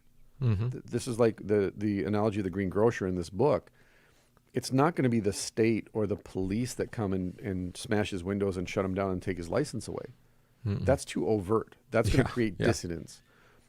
All we need to know is that 90% of his neighbors are going along with the lie. They're members of the party. They're not going to shop at his store anymore. They're going to isolate and vilify his kids at school. They're going to vilify him at church. They're going to want to have nothing to do with him because now he's social cancer. He's radioactive. Because if we sit next to him in church, and we know there's spies in church, we're going to get reported. If we go to his store now, oof. Yeah. I mean, we've seen a little bit of that. You more than we have here in Wisconsin. There's something, I don't know what it is. There's some kind of cultural memory here that there's resistance to these things yet. Yeah, it's kind of weird. But New York State, or was it city? One of the two New Yorks. They announced yesterday that even their private and religious schools have mandated vaccination 5 and up, starting January, February, I think. And there's the lawsuits, to high heaven, but you can see that like this coercion to bring everybody into conformity to an idea that doesn't even matter whether it's true or not, or if it's good. Their metric is like when they look at their accounting ledgers. What do you think the metric is for when they're like, okay, this is when we can target families and we can arrest them and take their kids away from them? What do you think the percentages are there? Oh, as far as the timetable? I think the timetable... 95, 98% vaccinated before we can really start arresting and persecuting people? 95, probably. Yeah. Yeah. I wonder about that, because there is an end game to this, of course. We see this in Germany and Austria. Right. Well, it's coordinated. That's right. It's coordinated internationally. It's coordinated even stateside. Yeah. Where these timetables are reconciling to the parents' mandated vaccination so that the children, and that's like, well, as a family, we're just going to do it, where everybody's going to get it, and we're just going to be done with it.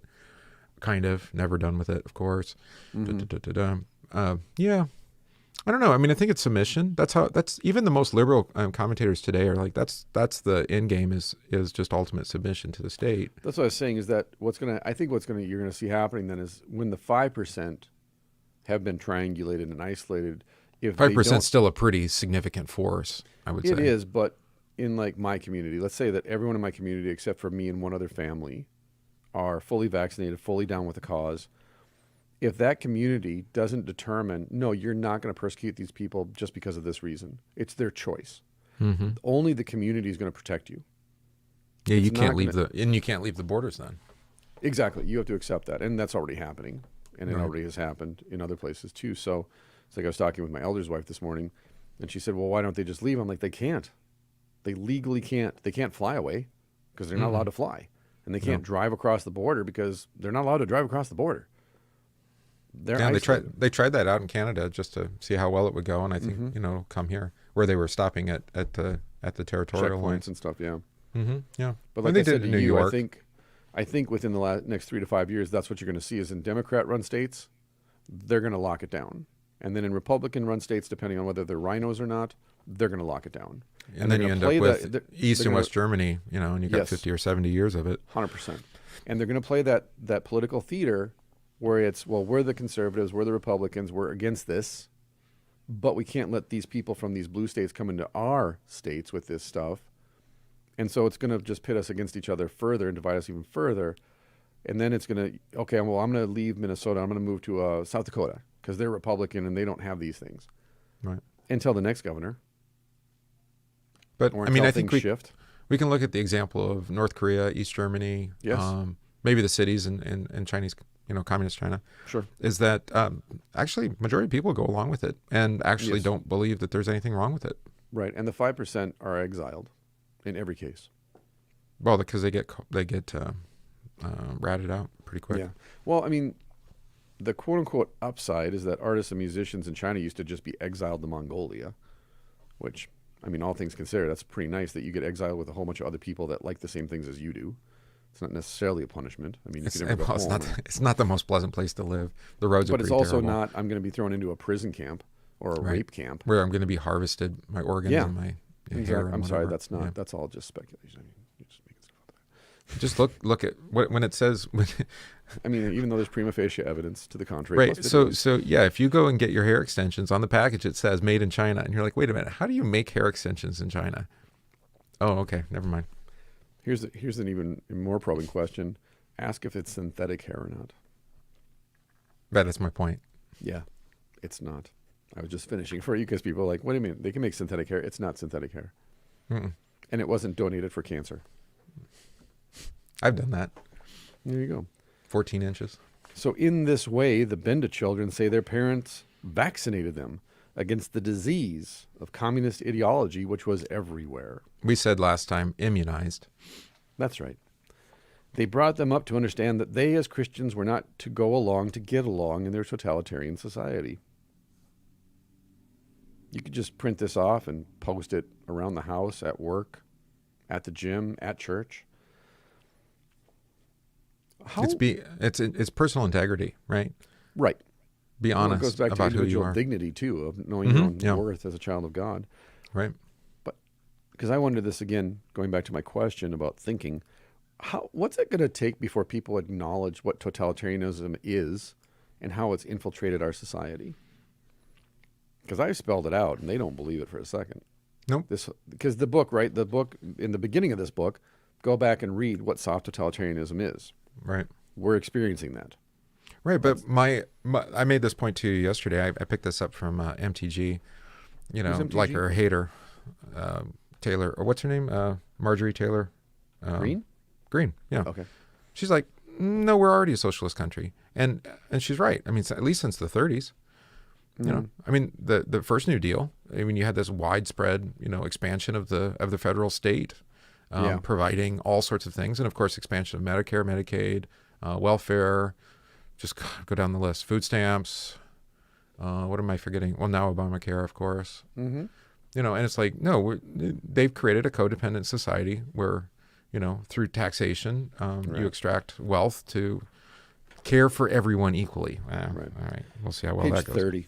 It starts on page 30, how to see totalitarianism coming. The reason I brought this up is to say, I mean, socialism leads to a totalitarianism. Call it communism if you want, but it doesn't matter. Mm-hmm. And the reason why people are accepting of it is that they've lived their whole life under its early form. Sure. So as long as you're willing to play the long game and then introduce these things slowly, and then I've been hearing these economic commentators talking about the passing of Build Back Bankrupt, the bill, Build Back Bankrupt. That if that passes, there's no coming back. And they keep saying that. I'm like, no, you're just an idiot. I mean, why would you say such a thing? There's no coming back. I was like, well, but wait a minute. What federal program gets revoked? I've talked about this before on the show. None of them? When do we like cancel? When do we say we're gonna? You know what? We're just not. You know, the EPA is not serving its purpose anymore. We're gonna pare it down to like, or the State Department or whatever, right? These organizations have grown way outside. The post office. I have a member in the congregation that's postmaster, so Hey, I would it's never not say his such a fault. thing. Her, It's not his fault. her. Her. I call her I'm saying- postmaster, even though she's her. female. Yeah. Sorry, that was. I just showed my. Well, it's just kind of weird. cisgender prejudice. Call it postmistress, which would be that doesn't work out so No, well. that sounds terrible. That sounds even worse. But no. The point is that these organizations, once they're in place, they're in place. I mean, that's it. Right. And the only way that they go away is when you have a full-scale implosion, right? Civil war or something, similar, which is unfortunate. But is that a slippery slope fallacy? I don't think so, because you've got the whole history of the United States of America as proof of it. I mean, there's a few exceptions where like the central bank is closed, and then another one comes and takes its place that's worse than the one that was before it. Yeah. So yeah. Well, and I guess that's true. Thinking through listening to you talk and then thinking through what you're saying, that's really why we're saying national divorce instead of civil war. Correct. Because that's too horrific to consider a civil war, because it conjures obviously really violent, terrible, tragic images. Well, and what central, what can we point to say this is the dividing point? Slavery, that wasn't the dividing point. It wasn't a central issue. No.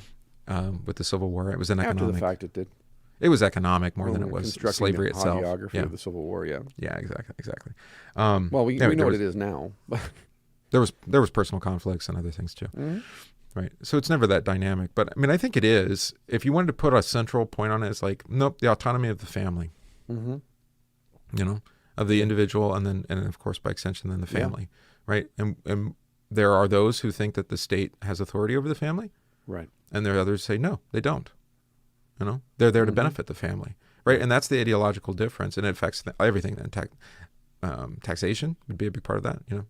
Stealing wealth to take care of other people's family, ultimately. And you can maybe it works out for other issues. I don't know. Maybe that's the divorce. Maybe it's not. Maybe family's not that important to the nation. I don't know.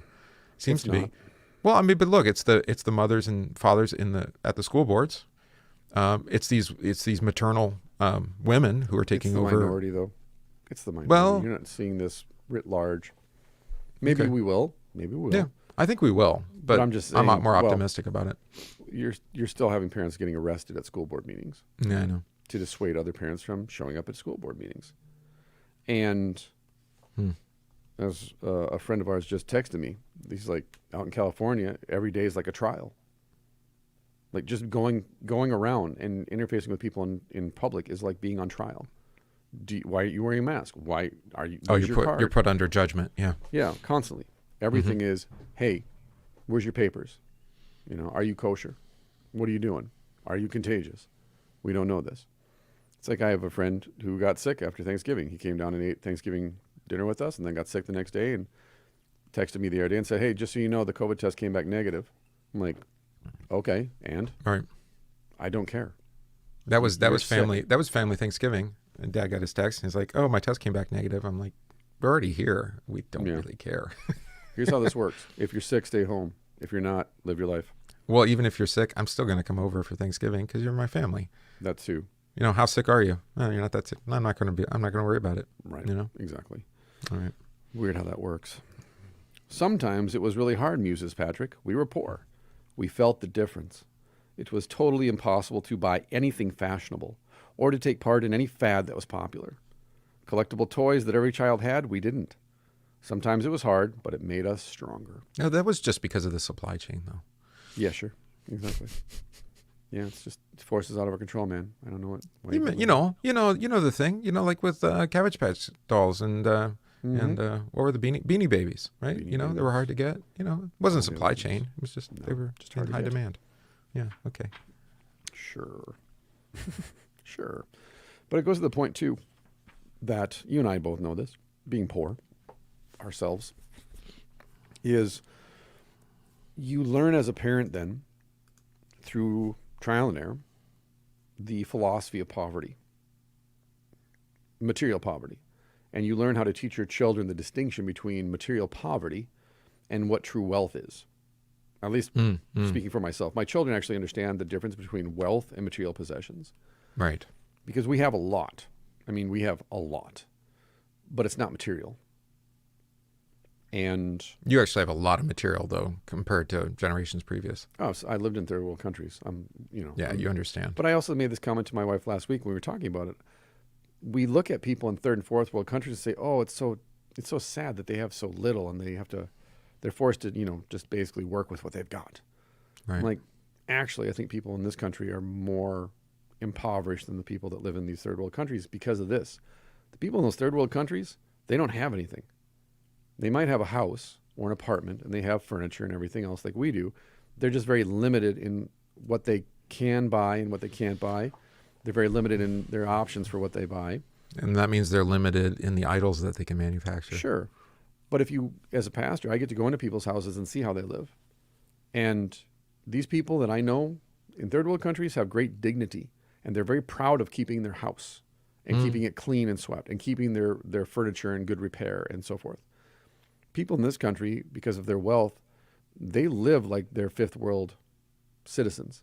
Like they have no personal dignity. They have no, like their possessions mean nothing to them. And they live like that. I also have small children, so I can't love anything I have anyway. No, you can't. Everything is temporal. If it can be broken, it will be. We're on our third couch. It's like, yeah. Why do we keep doing this? Well, because we need something to sit on. Okay. Yeah, I mean, again, if you want somebody to test your product, whether or not it's going to break after someone buys it, my kids are available for consults. Correct.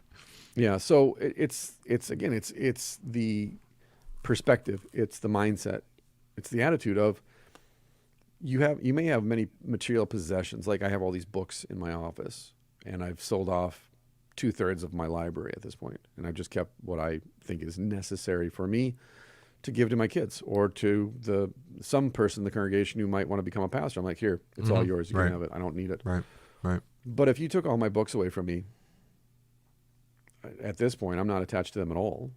10 years ago, I would have cried if they burned, but I'm completely detached from them at this point. And somebody else could come in and say, wow, all these books, it must cost thousands of dollars. I'm like, yeah, it did. I'm like, is that why you keep them? I'm like, no, I just keep them because nobody else wants them. Well, I mean, they're not like gold bars or something that are going to actually maintain their value. That too, exactly. Ooh, you have all of Luther's works. Well, that's worth a lot of money.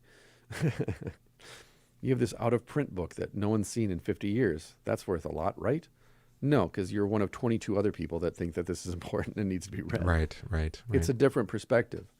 So if you can teach your children and teach yourselves in the process, your wealth is located in the font, the waters of baptism. It's located at the altar with the sacrament of the altar, Lord's Supper, body and blood of Christ. It's in the gospel. Identity as a child of God, yeah.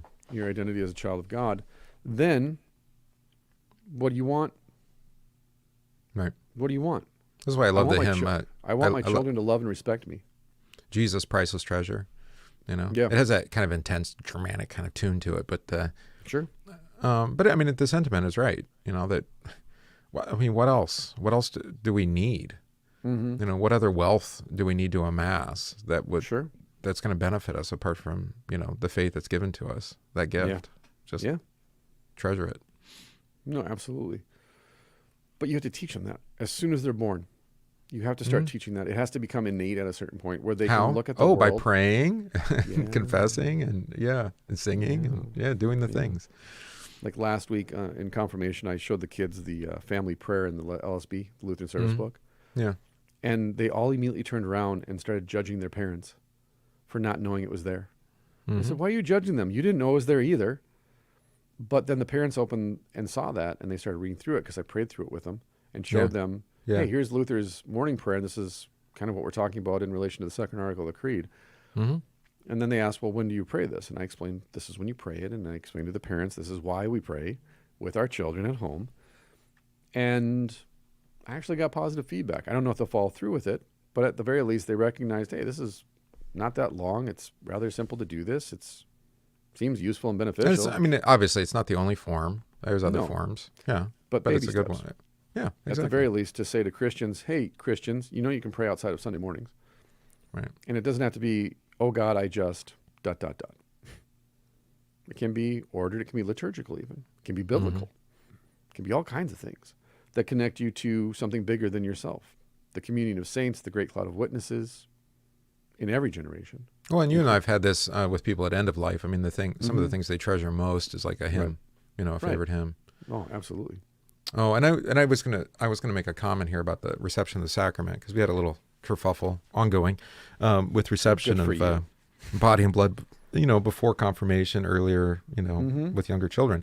But we inadvertently teach the children that it's not that great of a treasure by saying, well, it's just not, it's not free until you're 14. I'm like, why? Well, because reasons. And like, yeah, no, actually, it's something that we want you to receive, and it's good for you, and it's a blessing.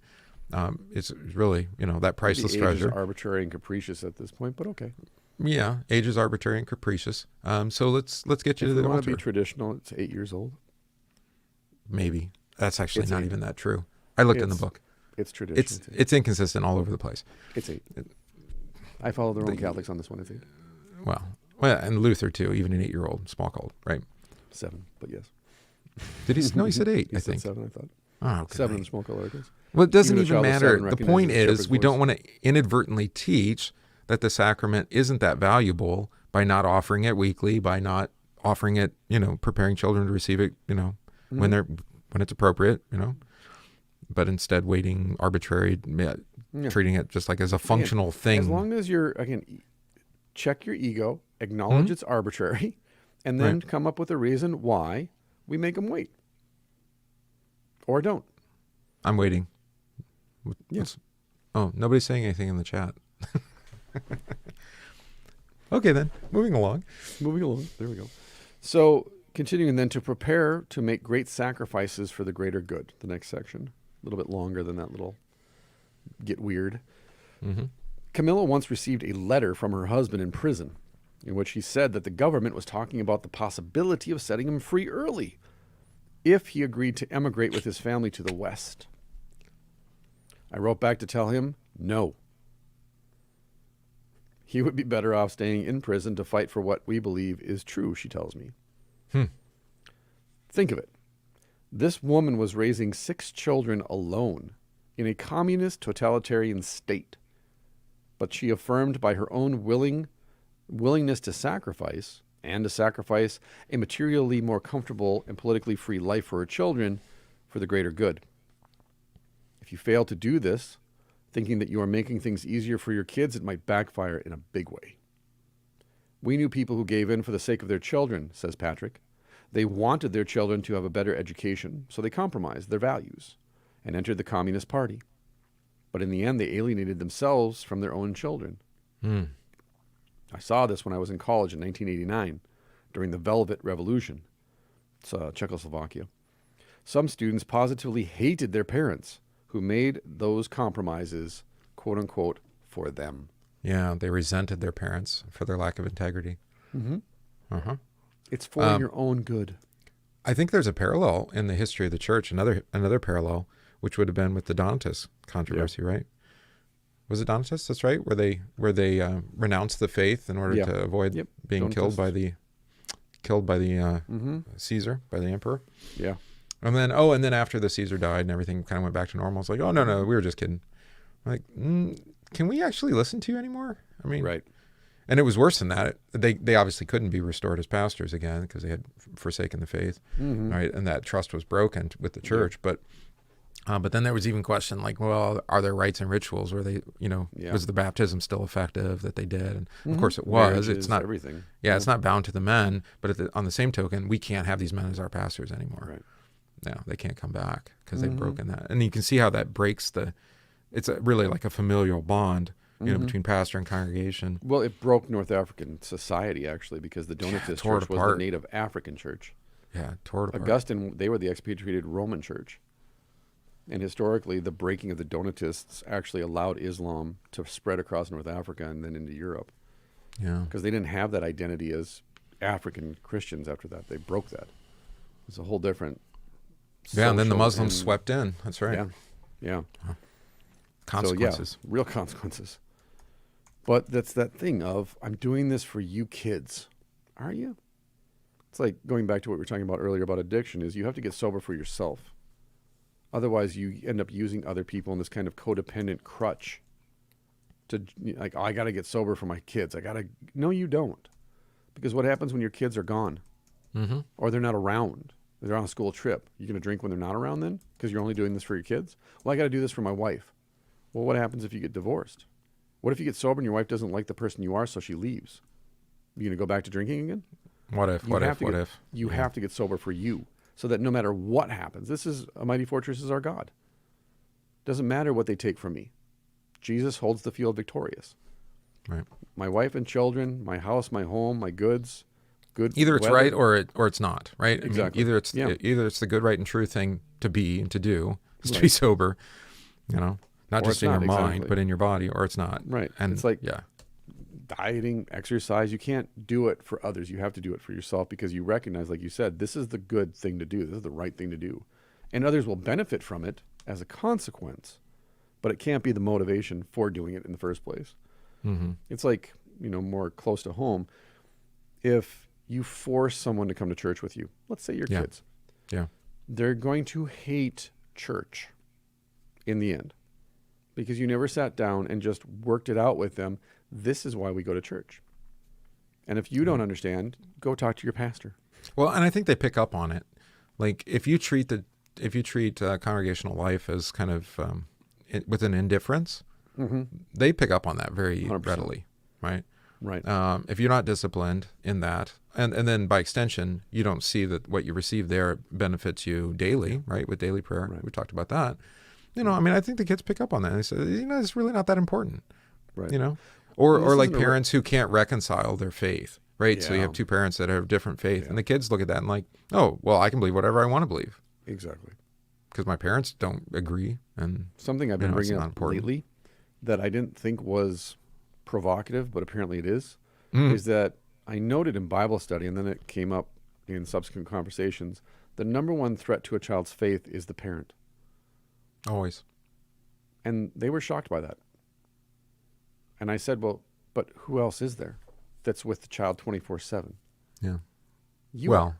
They go to day school and then after school care. And but they always look to their parents for guide. You're their compass. Right. So if you're not it's biological. Yeah. If you're not strong in the faith, if you're not grounded in the faith, why would you expect them to be?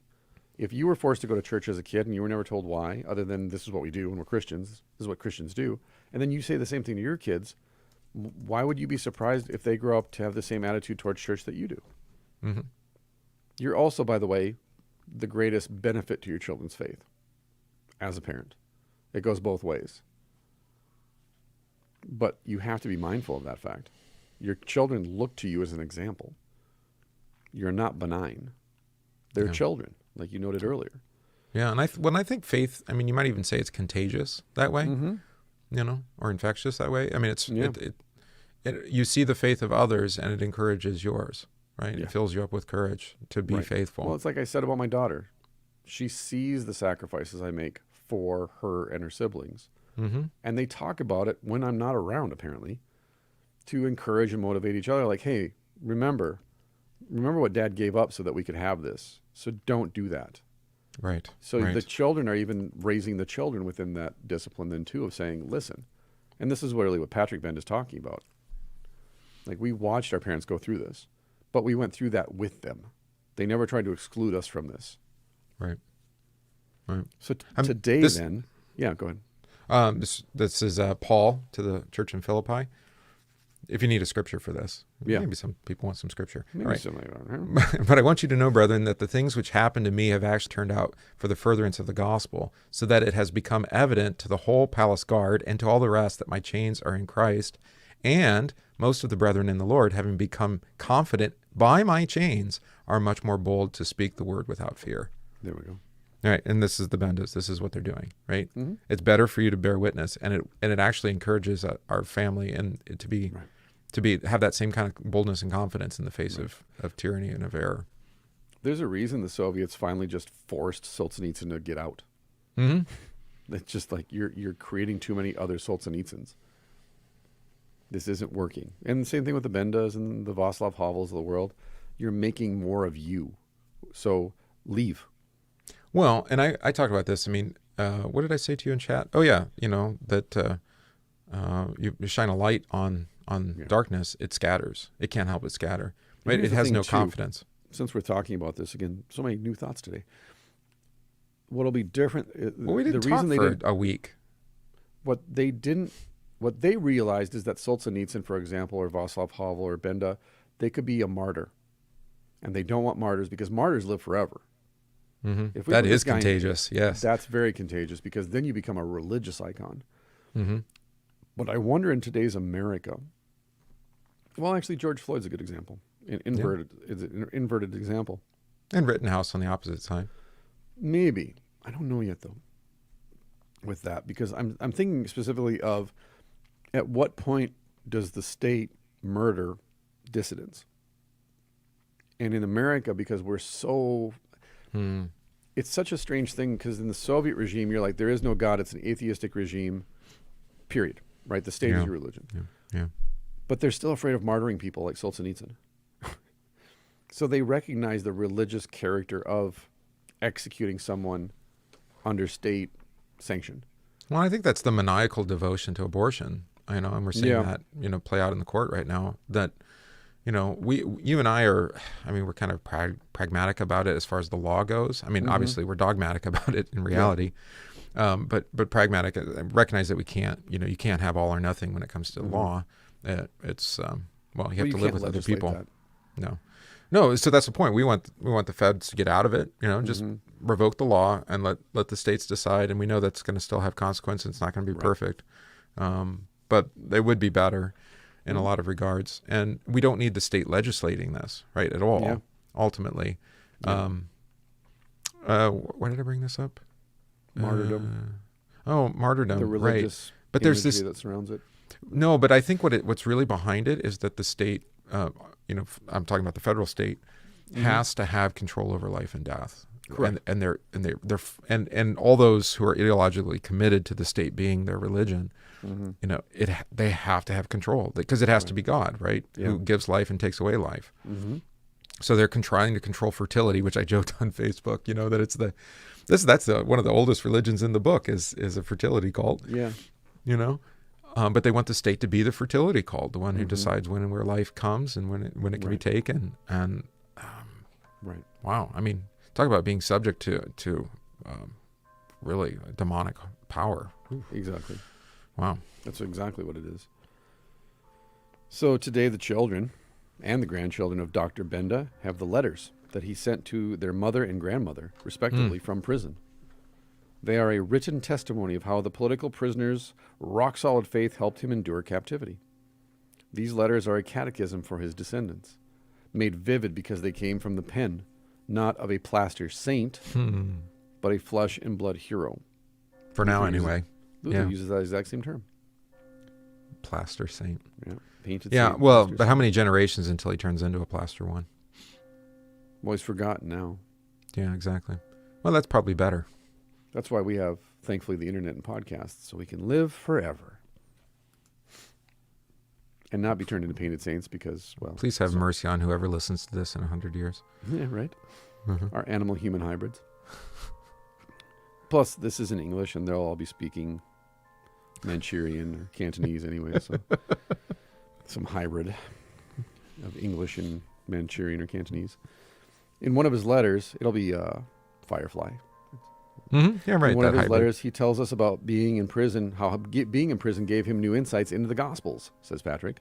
He talks about how Jesus said in his passion, "Not my will, but thy will be done, Father." My dad's letter shows how he believed that he was giving testimony by suffering persecution. There we go. This helped us all to understand the example of the Lord. There you go. And it wasn't self-appointed. I think that's key.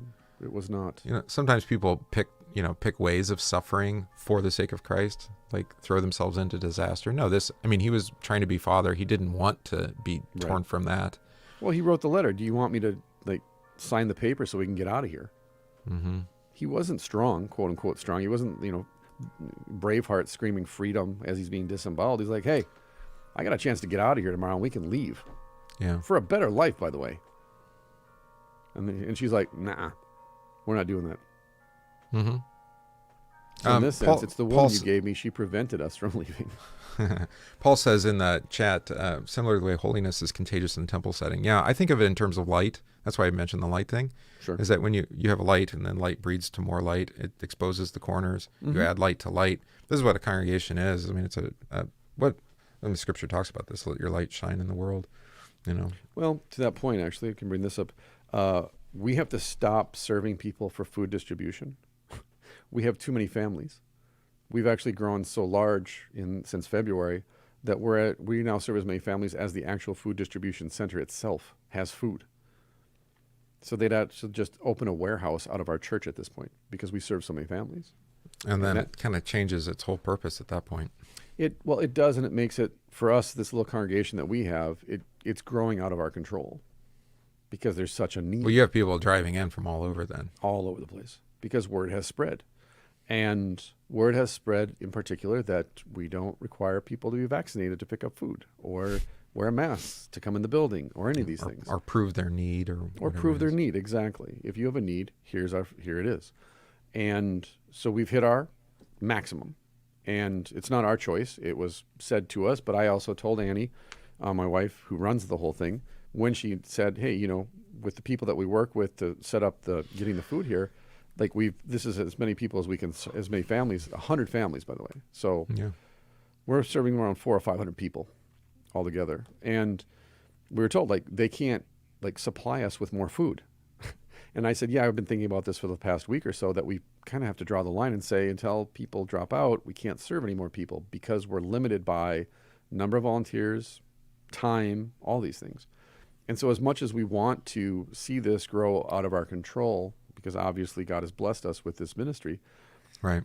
You also have to recognize within the vocations that we're all given, this could actually it can become that anchor that pulls us down.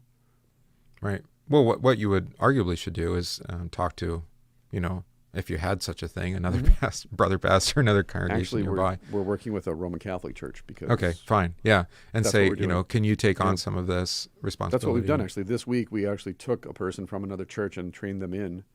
Right. Exactly. Here, so that they can go back and do it at their place. Say, here's the model. Spin it out. Here's our contacts. Let's work this out. Because recognizing, going back to what we've been saying, I'm not emotionally connected to this. Neither is my wife. We recognize this is a gift from God. Like a year ago, this didn't exist.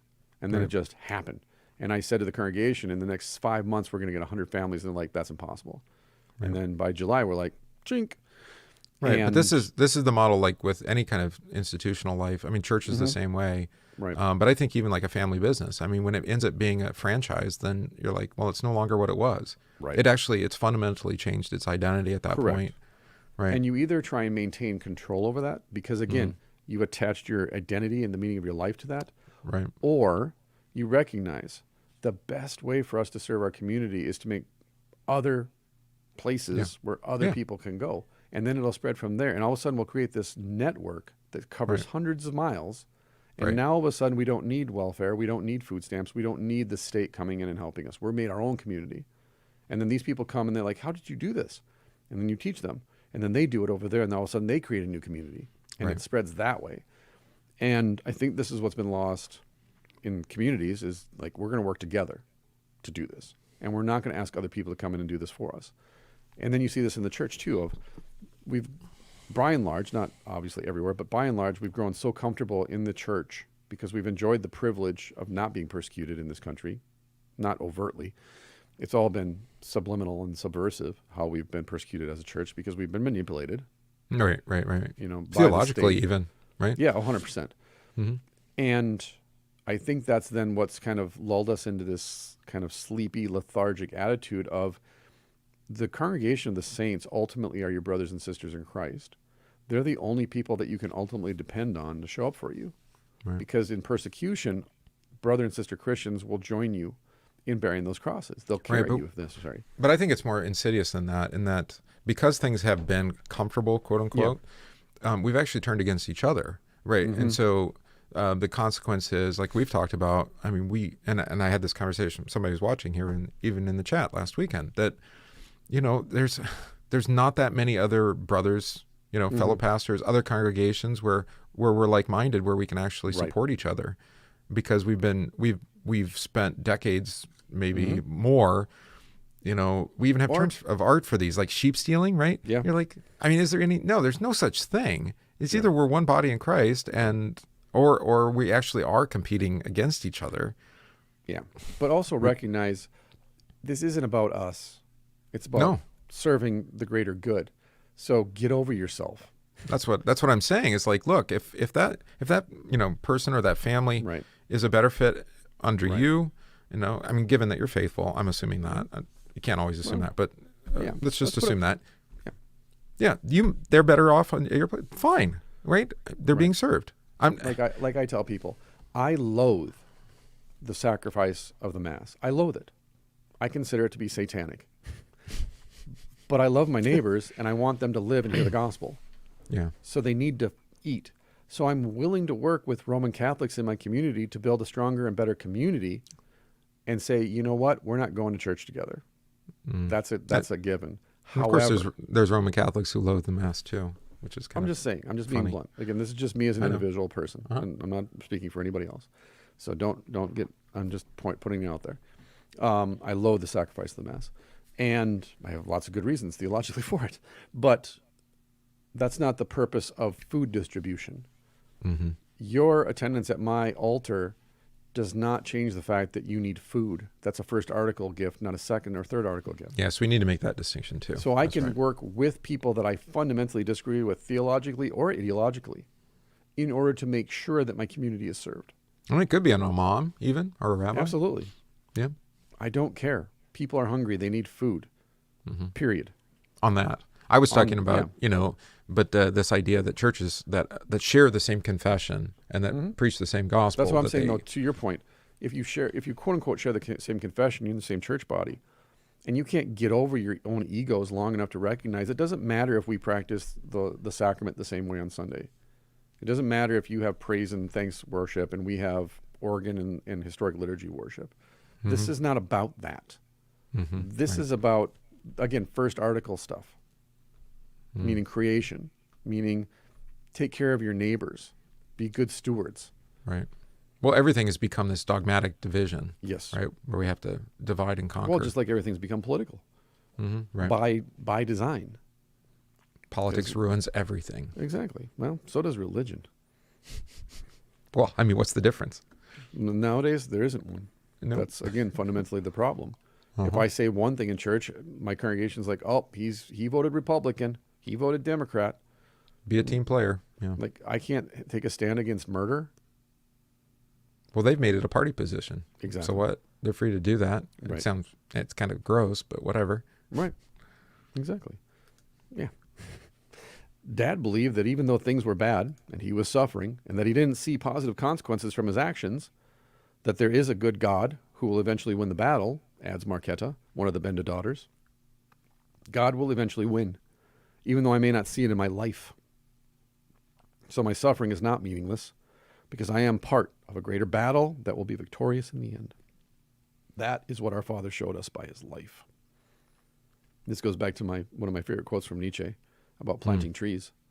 It's that most men plant a tree for one harvest, one season, so that they can pluck the fruit and eat it and sustain themselves. They don't care about anybody else. But brave men, courageous men, the Übermensch, the true meaning of that word, they plant trees that last for 5, 6, 7, 20 generations and bears fruit for their children's grandchildren. Yeah, they plant them in groves and they tend them. Correct. That's the purpose of planting a tree. No tree, by design, lives for 1 year and dies. That's it, dies.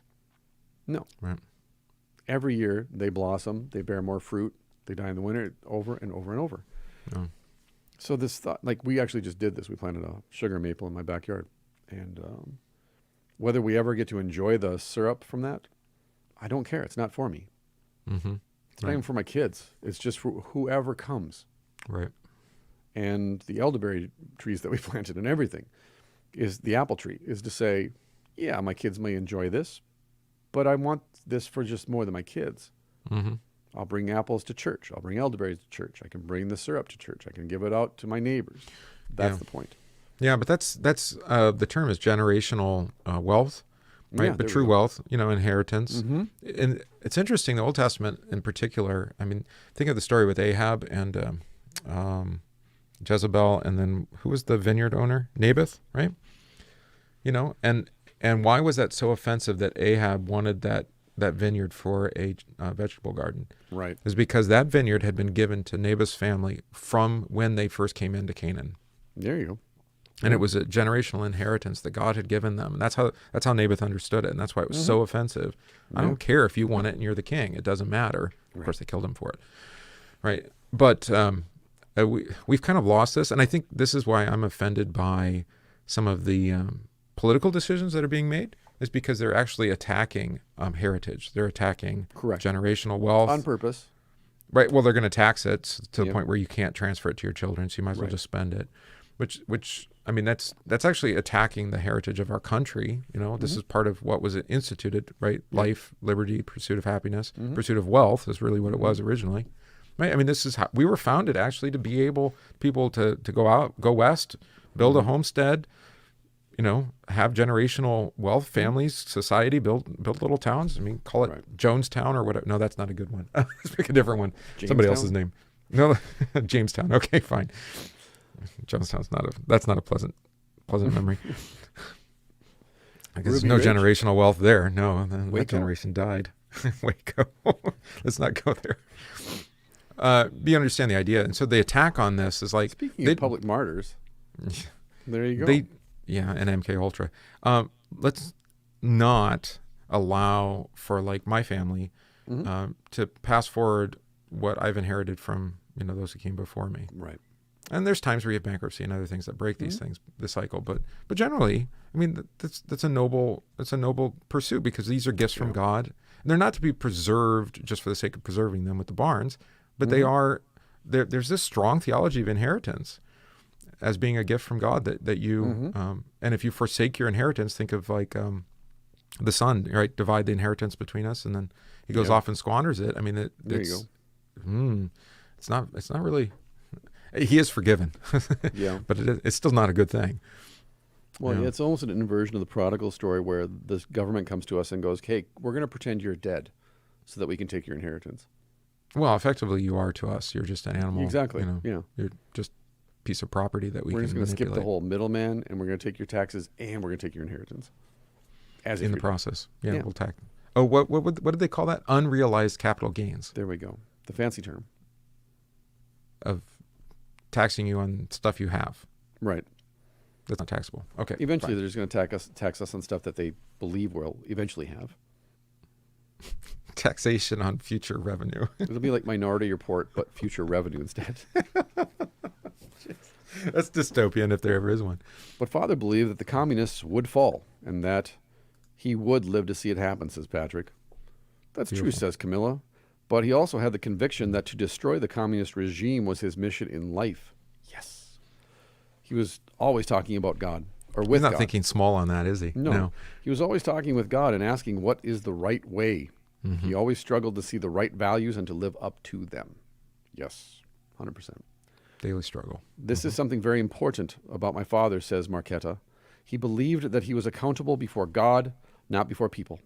It did not matter to him when other people did not understand why he did the things he did. He acted in the sight of God. And the Bible gave him strength, because it is full of stories of the prophets, and others going beyond the border of what was comprehensible and understandable to the people, for the sake of obeying the Lord. And that is his witness. Yeah.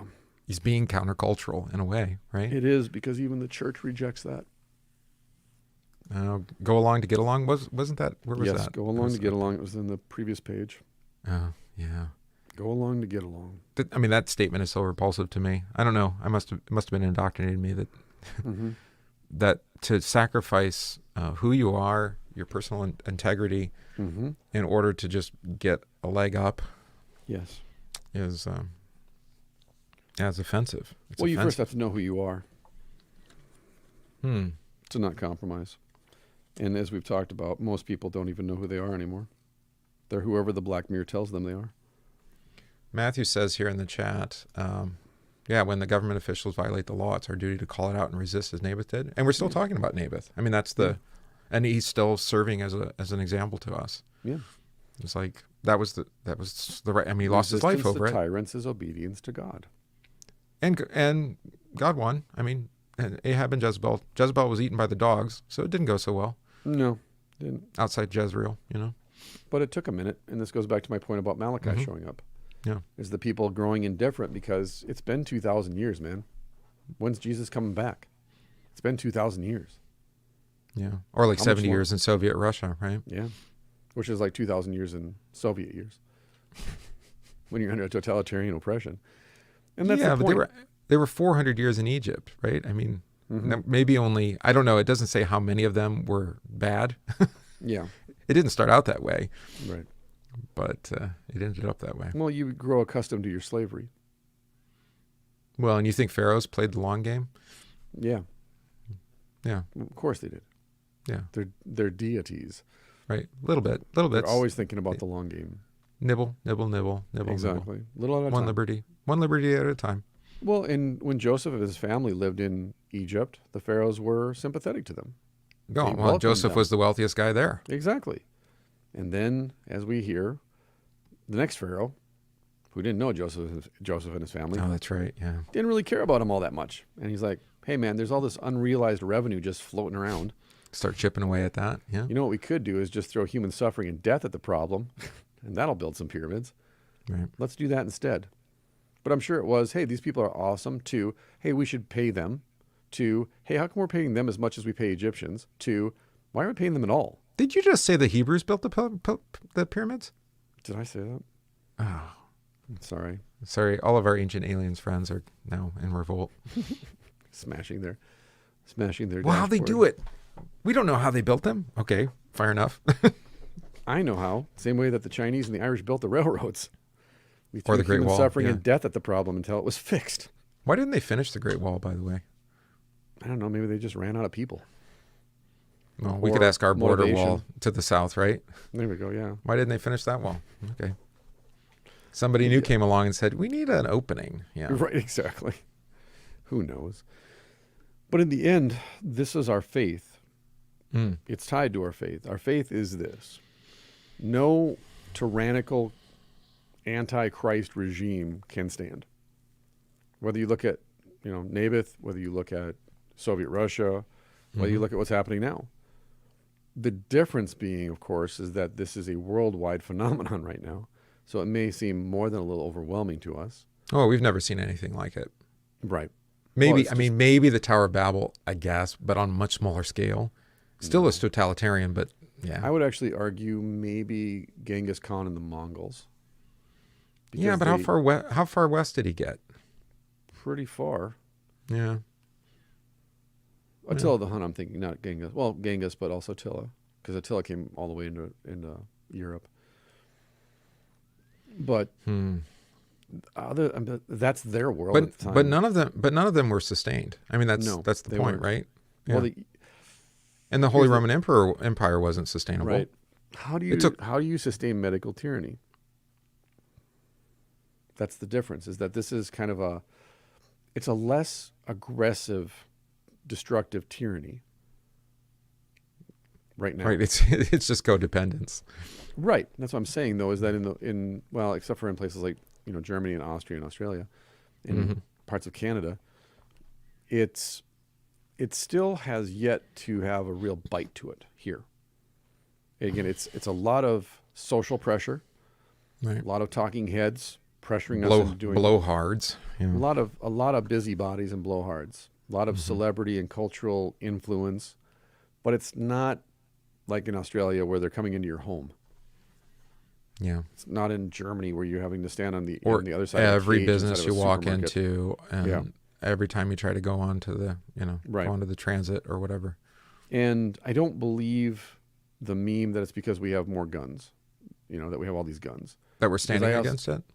Yeah, I don't, because I don't think most people would draw down on a police officer and or military if they came in your front yard. And if you did, they would that would be that for you. You're done. So I don't think that's it. I don't think that's it either. I think it's more strategic than that. But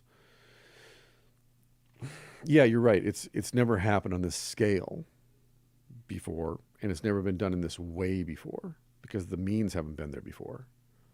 But now it is No. happening. And it's happening on such a scale that maybe that's the point. It's not over there where we can't see it. It's happening on such a scale that it's so overwhelming that we're like, this can't be happening. How We've could this seen be the camps in happening on- Australia, for example. Right. Or we've seen the Chinese soldiers marching in Canada. I mean, Yeah. yeah, we know. No. But, right, it's death by degrees, like Paul says in the live stream. Exactly right. It's the frog in boiling water. It has to be. Because if you just marched, again, like I said before, you're going to create dissidents if you just march into a town like the Nazis did in Hungary. If you just march in and just set up shop. Right. However, there if were you a make lot it of there was a lot of towns in Hungary, for example, that had 2 Nazis in the whole town. Mhm. And yet they knew that all of those people would do the work for them, and they did. I'm thinking of I forget his name, but the character in is that which Tarantino Nazi movie is that? Inglourious Bastards? Is that it? Yeah. Right, where he comes into the village and that whole interrogation, that really uncomfortable interrogation. At the very beginning? Yeah. Yeah. You know, and he's got the Jews under his floorboard. Yes. And Are you that's one of the hiding things. Jews under the floorboards. And just the way that like he knew it was going to come eventually. Right. You know, and just Hans. having that impression. Hans, yeah. Landa. Yeah. Yeah, but can he stand against him? You know? Is he willing to can, give his life? but well, he'll die. he just breaks under the pressure and he rats him out, which is just incredible. But I Well, he mean, doesn't I can see rat it. him out. He just looks down. And then he dies Shaking. anyways. He dies Yeah, anyways. shaking. And, yeah, When it he's trying to doesn't pack even his matter. pipe, yeah. It doesn't matter. Exactly. And in the end, she burns down the theater, spoiler alert, and they get theirs. And then Hans lives, actually. He just has to spend the rest of his life with a swastika carved into his forehead. But he still gets out. That's the point, is that from the beginning of the movie to the end of the movie, Hans survives. It's like Anton Chigurh in No Country for Old Men. Yeah, yeah, yeah. He isn't a human being. He represents malevolent evil. And you can't, and that's I'm using the Coen brothers as a more drastic example because in the book by McCarthy, what McCarthy is pointing out is that evil can't be defeated. You can't kill true evil. Not And that's until the what- final destruction of the entire world. Right, and that's McCarthy's point.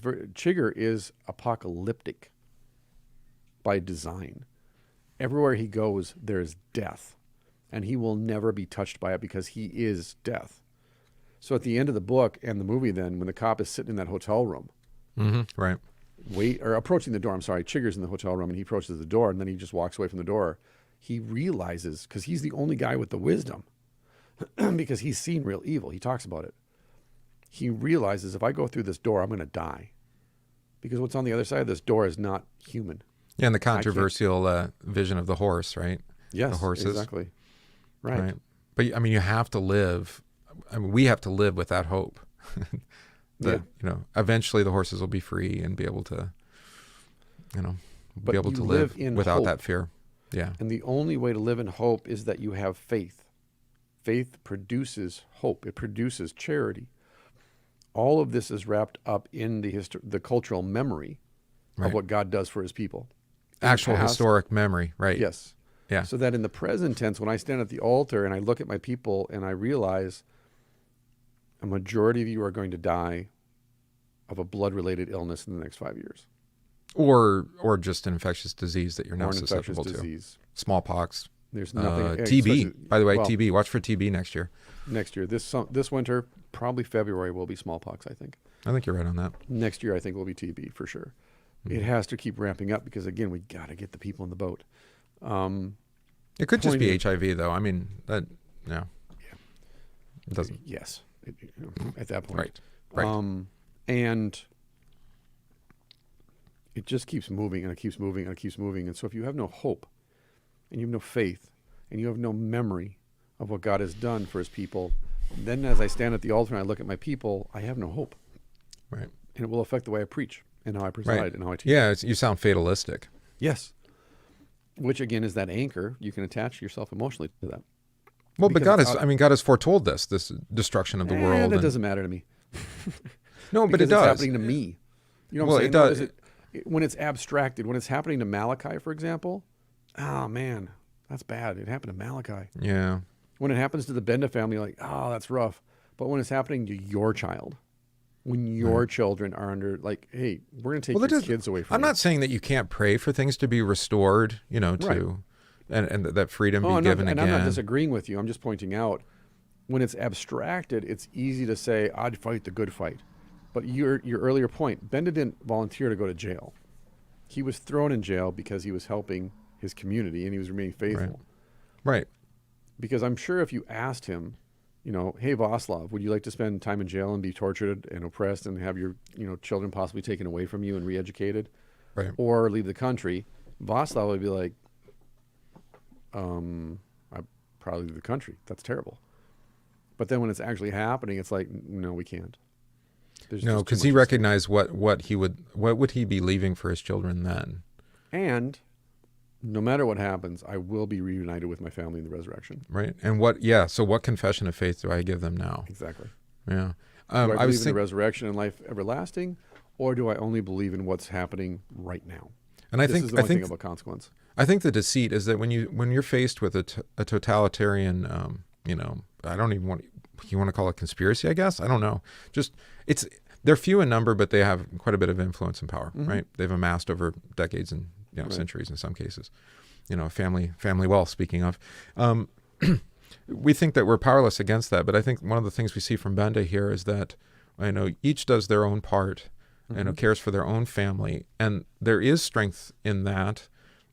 Maybe you can't do much, but it's not just you, right? These children then are going to go on to do, to live according to the truth, not according to lies, right? Yeah. And it may take generations, but it will happen, because it's too hard. Like you were talking about when we were doing the debrief about being an alcoholic. It's too hard to maintain the lie. The lies can only be maintained for so long, and eventually they fall apart, like they did in any of one of these totalitarian regimes. Eventually they do fall apart. Either that or Jesus is going to come again because it actually finally sticks, you know? You know, well, and that's, I mean, that's our hopefulness. It's like, okay, we can fight against it now, and we may not get to see the fruit of that labor, right? But for the sake of our kids, to not fight against it is to leave them ill-equipped, right? And to be a poor example. And that's the next section, which we won't get into obviously here, but it's teach the children that they're part of a wider movement, and also practice hospitality and serve others. Oh, I guess I'm getting there. This is something that we switched over for ourselves actually just this week. Is now going back to the food distribution, every time we do this, one of our children is going to go with my wife so they can see the entire thing from beginning to end. Yeah. So that they can see when you're putting this bag in the back of this person's car, you're just like, oh, why do I have to lift it? Why do I have to be here for 3 hours? Right. Why? I want to be at home. I want to be playing. I want to do something else. But to go to the center, talk with the people that work there, talk with the people when they're loading it up on the flatbed, talk with the people from the other food distribution sites, bring the food back, separate the food out, work with the volunteers from church and from our community who now are coming with my church volunteers to help.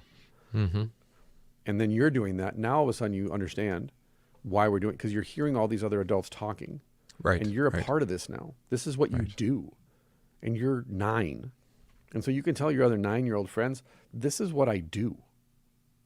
I serve 500 people on a bi-weekly basis because they can't feed themselves. I get to the church is that way, people. right? I mean, you're in a long train of tradition, right? You're joining in. Absolutely. But martial arts is the same way. You're talking about multi-generations of wisdom that's being handed down there. Yeah. And that's what you're talking about. Yeah. You're talking about, doing something now that, God willing, will have long-term, if not eternal consequence. But it goes back to Christ's command to love your neighbor as you need to be loved. Right. And my point is like resistance to evil. You don't have to plan that hard. No. Be faithful in your place. Speak the truth. Always be loving. Right? Here's the first step, and it's the easiest step.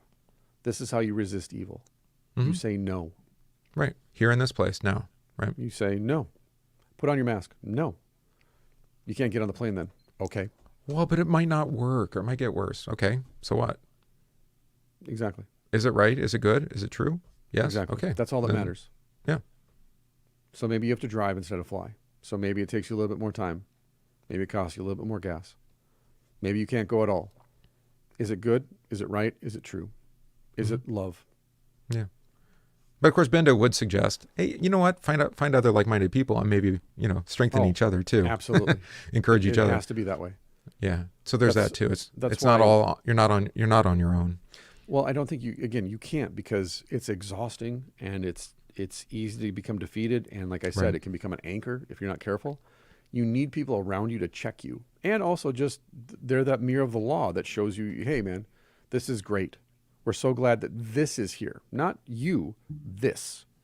So how can we be a part of this? And they're referring to the distribution as a thing, not me as an individual. How can you come and do this for us? They never say that. And even if they did, I'd say, but it's not about me, it's about this. Yeah. And point at the food and point at the volunteers and point at the cars. It's love in reality in real time. Right. And that keeps you in check. That keeps that old sinful self from getting overly zealous. It'll be like, this is my project. This is what gives me identity. This is the meaning of my life. I'm helping. Right. Then you become like Ralph Wiggum. That's why I was talking about family, a positive vision of family being something that could unite a lot more people, 100%. I think. And this is what you're doing with food distribution. You're saying, look, I can criticize the state all I want, but actually probably the best way to show you the ineptitude of the state is to just do it better. Right, exactly. That's 100% my first thought when this all happened. Yeah, we can just do this better. We're going to show you a positive vision, right? Right. It's like last year when they're like, when are we going to reopen? I'm like, we're open. Well, but I can't. Well, then come to my church and work out of my church. Yeah. Yeah. And those relationships persist now to this day. Right. Right. And so it's not hard. It's literally just you saying to another person, hey, I've got this space, or hey, how can I help? That's it. Or again, just saying no. Right. And I think the other thing too is that, I heard a commentary about this, but in the face of since we're talking totalitarianism, it's overwhelming, right? Because it's every aspect of life. Total. Business, economics, church, family, the whole deal, education. Well, you can't fight all those battles, but maybe there's one thing that you're passionate about. Right. Right. So pursue that and do what you can there in that area. Maybe it's the school board thing. Maybe it's to serve in public office, and which is an uphill battle, and you probably won't win, but who cares, right? I mean, that's the point, because it's not your fight. I mean, I think that maybe that's what we've been driving towards. It's the Lord's fight, right? And as he said, God wins, right? That was Benda. Benda's daughter said that, right? Or one of the kids. And he'll use you, and he'll bring about, his good and gracious will in you for the benefit of your neighbor. Right. What that will look like, maybe you'll have the benefit of seeing the fruit of your labor. Maybe you won't, like Benda said, Right. And so what? No? It's not about you. No. All the responsibility is on you, but it's not about you. Right. But all the responsibility immediately, right? Yeah. Not of the whole world. I mean, you're not the diffused responsibility. No. You're not the ruler of the free world. My elder yesterday was lamenting the list for repairs to the parsonage, for example, and how it seems like every time we tick one off, there's two more. And it's such a comprehensive list. Welcome to home ownership. Okay. Yeah. And I said, well, it's a matter of perspective. So let me use this analogy that I find very, very helpful, actually. And I've used it before, maybe on this podcast. I said, there's a man who was walking on the beach after a storm. And as he's walking along the beach, he notices all the flotsam and jetsam of the ocean that's washed up on the beach. And he sees all these starfish and washed up on the beach. And as he's walking along, he sees this little boy down the way there on the beach. And the boy is picking up starfish and throwing them back in the ocean. And there are thousands of these starfish washed up on this beach. And so when the man approaches the boy finally, he says to the boy, what are you doing? And he says, I'm saving the starfish.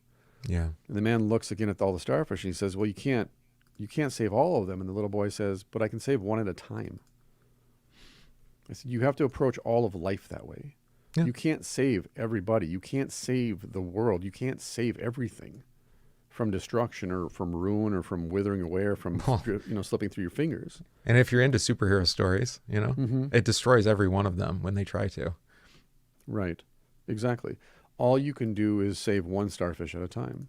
So start with your marriage. Start with your child or your children. Start with the person that's sitting across from you at the dinner table, at the cafe, wherever it might be. Uh-oh, he's reaching for a book.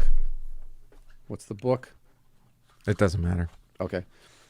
Point being then that... Not at this point anyway. Your vocation, your real vocation is, again, whoever is right in front of you, most immediately.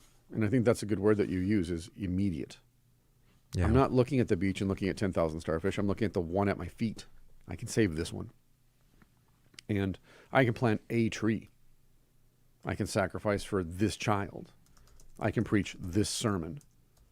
I don't have to worry about what you're preaching or what he's preaching or what they're preaching on the other side of the world. I can only focus on what I've been called to do, which is to preach to my congregation. This is why when people say, well, how many people worship at your church? I'm like, I have no idea. Whoever shows up. That's it. That's all. You know most of their names. Exactly. I know all their names as long as they're not visitors. And even then I try and find out who they are. But you can, that anchor that I talk about that can pull you down and drown you, it comes from getting too emotionally invested in abstractions and generalities and things that, and people that are completely out of your control. Mm-hmm. Yeah. Because even my children and my wife are out of my control. God bless them. And at heart, we all have to admit that we want control over everybody and everything, because that's how we can enjoy ultimate safety and ultimate. We're all little tyrants then, huh? Oh, that's why it's so easy for me to recognize totalitarianism. Yeah, yeah. Because it's in my heart. Well, and so try to maintain that kind of over your never family. More depressed, never more anxious, never more melancholy than when I'm focused on things out of my control. Yeah. And getting out of that, then what that happens is when you focus on those things, it throws you out of your routine. It focuses you on things out of your control rather than on your vocation and what God has given you to do. Right. Because here's the subtext. Whatever God has given to you to do in your vocation, he's working in and through you in that vocation. Regardless of whether you see it or not. Right. Right. Yeah. He's not working in and through you to worry about abstractions and generalities and people on the other side of the world that you don't know, have no emotional relationship to, and can't control. Or some total global thing. Yeah. He's over there. He's working in and through them too, for the good that he determines for them. And you don't get a vote because you're not. So God. the book I pulled, Johann Gerhard, I don't know, he's sometimes hit or miss, but this book is pretty good. I can't make it show up. Meditations on Divine Mercy. Have you seen this? Mm-hmm. Little meditative one. Listen to this though. Let's see. So this is a prayer for victory over temptations and for safekeeping from the devil's plots. Outwardly, he, the devil, harasses me with adversaries and 1,000 traps. He's like a serpent because of his treacherous deception, a lion because of his violent aggression, and a dragon because of his cruel oppression. Right? And then, but listen to this. I have no power that can sustain me against this armed force. I mean, just what a lovely confession, right? I have no wisdom by which to escape the deceptions and nets of its thousandfold traps. But with humble sighs, I turn to you. Your power knows no bounds. Your wisdom is immeasurable, right?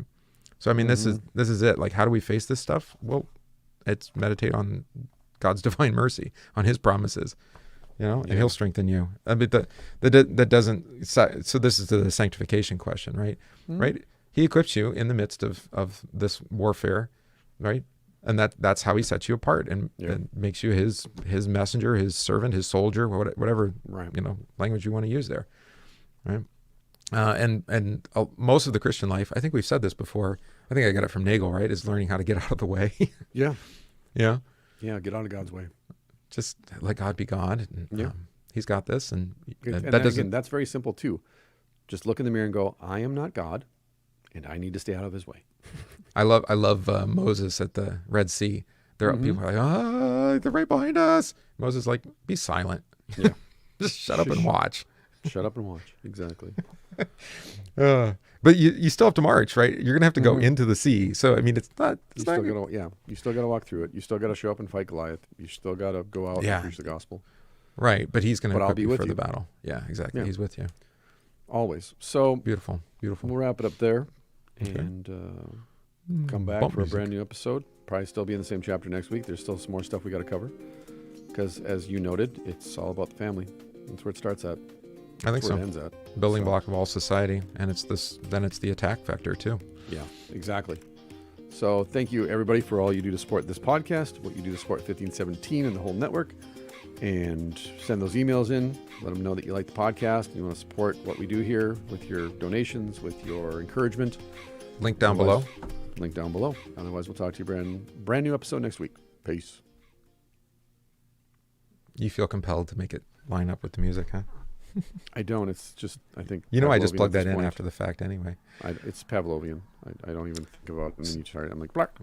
Thanks for everybody to who Paul's watched. point about sanctification, read the third article, explanation of the small catechism. Correct. You're not involved. It has nothing to do with you. Yeah. It's the I think Spirit that makes you holy. Right. And he does it through your vocation. He sets you apart. Right. Yeah. He gives you the vocation. He sets you apart in baptism. He works in and through you in your vocation. But it's all the work of the Holy Spirit. Even Maybe your prayers are the work of the Holy Spirit. Maybe the example of getting out of the way is with... well, to use Voldemort as an example, sanctification is just getting used to justification. Oh, yeah, that's right. It's spending your life getting used to the forgiveness of sin. Who was the example? Who's the judge that comes to mind on this? Who does not live in the forgiveness of sins until the end? Which judge? Yeah. Oh, you mean judge as in the book of Judges, not judge as yeah, on the bench. You know the guy who tore down the temple of Dagon on top of the people? Oh, you mean Samson. Yeah. Yeah, not exactly the most noble and virtuous That old character in salt. the Bible. That rapscallion. Eventually, You like it's the ladies. Let's put it that way. Forgive me. And here we go. Yeah, that's what we're going to do. Thank you, Melody. Thank you, Paul. Thank you, Chad. Thanks to everybody who tuned in today. Yeah. Go and like and subscribe on Odyssey. If you're not on Odyssey, you should go to Odyssey. Melody, if I get sent to one of those camps, they will kick me out. What? Oh, is what she's saying here? I've been kicked out of every forced situation I've ever been in my life. I got kicked out of first grade for this. I always remember the story. I wrote about this in college. The camp where Olivier Messiaen was, because he was a French Jew. Yeah. And the camp cars were so it's not a pleasant environment to be in. Right. So when they found out that they had some musicians in the camp, right, they snuck in some instruments, mm-hmm. and then Messiaen ended up writing the quartet for the End of Time. That's what it was called when he was in concentration camp. I don't know what he wrote it on. He must have wrote it on something. Was it one of those situations though where if they screwed up, they'd be executed? I don't know. Or was it one of those situations where like just play for us? I think it was, but what did he say? Making something out of lemonade out of lemons. Sure. I guess. Yeah. It's a haunting piece. It's really worth listening to. Well, it's also, it's vulgar, but it's real, is you have to prove your worth to these people because your value to them is zero, but they're still human. At the beginning. Yeah, at the beginning. So at the beginning, you have to prove that you have You're value. You're a nameless number. Utility, I guess is a better way to say it. You have to prove your utility. If you don't have utility, you will not, they'll let you start to death. Well, that's Schindler's List. That's in Schindler's List. Yeah, exactly. Yeah. So by proving your utility, you're good. Gillespie and I have no utility. So in the prison camps, we're motivational speakers. That's about it. They're not going to let me teach the other people in the quarantine camps. Speak for yourself, man. What are you going to do? Roast coffee for them? Yeah, exactly. Exactly. Sure. Good loser. I'll work on their communication strategy. There we go. Exactly. Yeah, you got a messaging problem here, guys. Your whole audio system for this quarantine camp is just substandard. I can improve the acoustics of this whole camp for you if you let me. It'll make it for a more pleasant prison environment. Actually, there is a woman that I found on YouTube. She's a YouTuber, very popular, who her and her fiance were put in a quarantine camp. They were in the middle of the night, came and got them, put them in the quarantine camp. What's infuriating about her videos is how pleasant they are in the videos. Well, we're just here, just. Oh yeah, they drop your lunch. They drop you, 3 meals a day right outside the door. Yeah. Yep. You have to wash clothes, it's on different times than everybody else. You can go outside on your deck. You can't talk to anybody. It was in Stalag 8A in Gorlitz, Germany. Ugh. He was captured in 1940, and then they would premiere January 15th, 1941 in the camp. Well, there's that aspect of it too then, right? Is that we're putting people in concentration camps, but we're making it pleasant and enjoyable because you still have cable and we'll drop your food off for you. And was he a Jew or not? Because here's his Jewish sympathizer.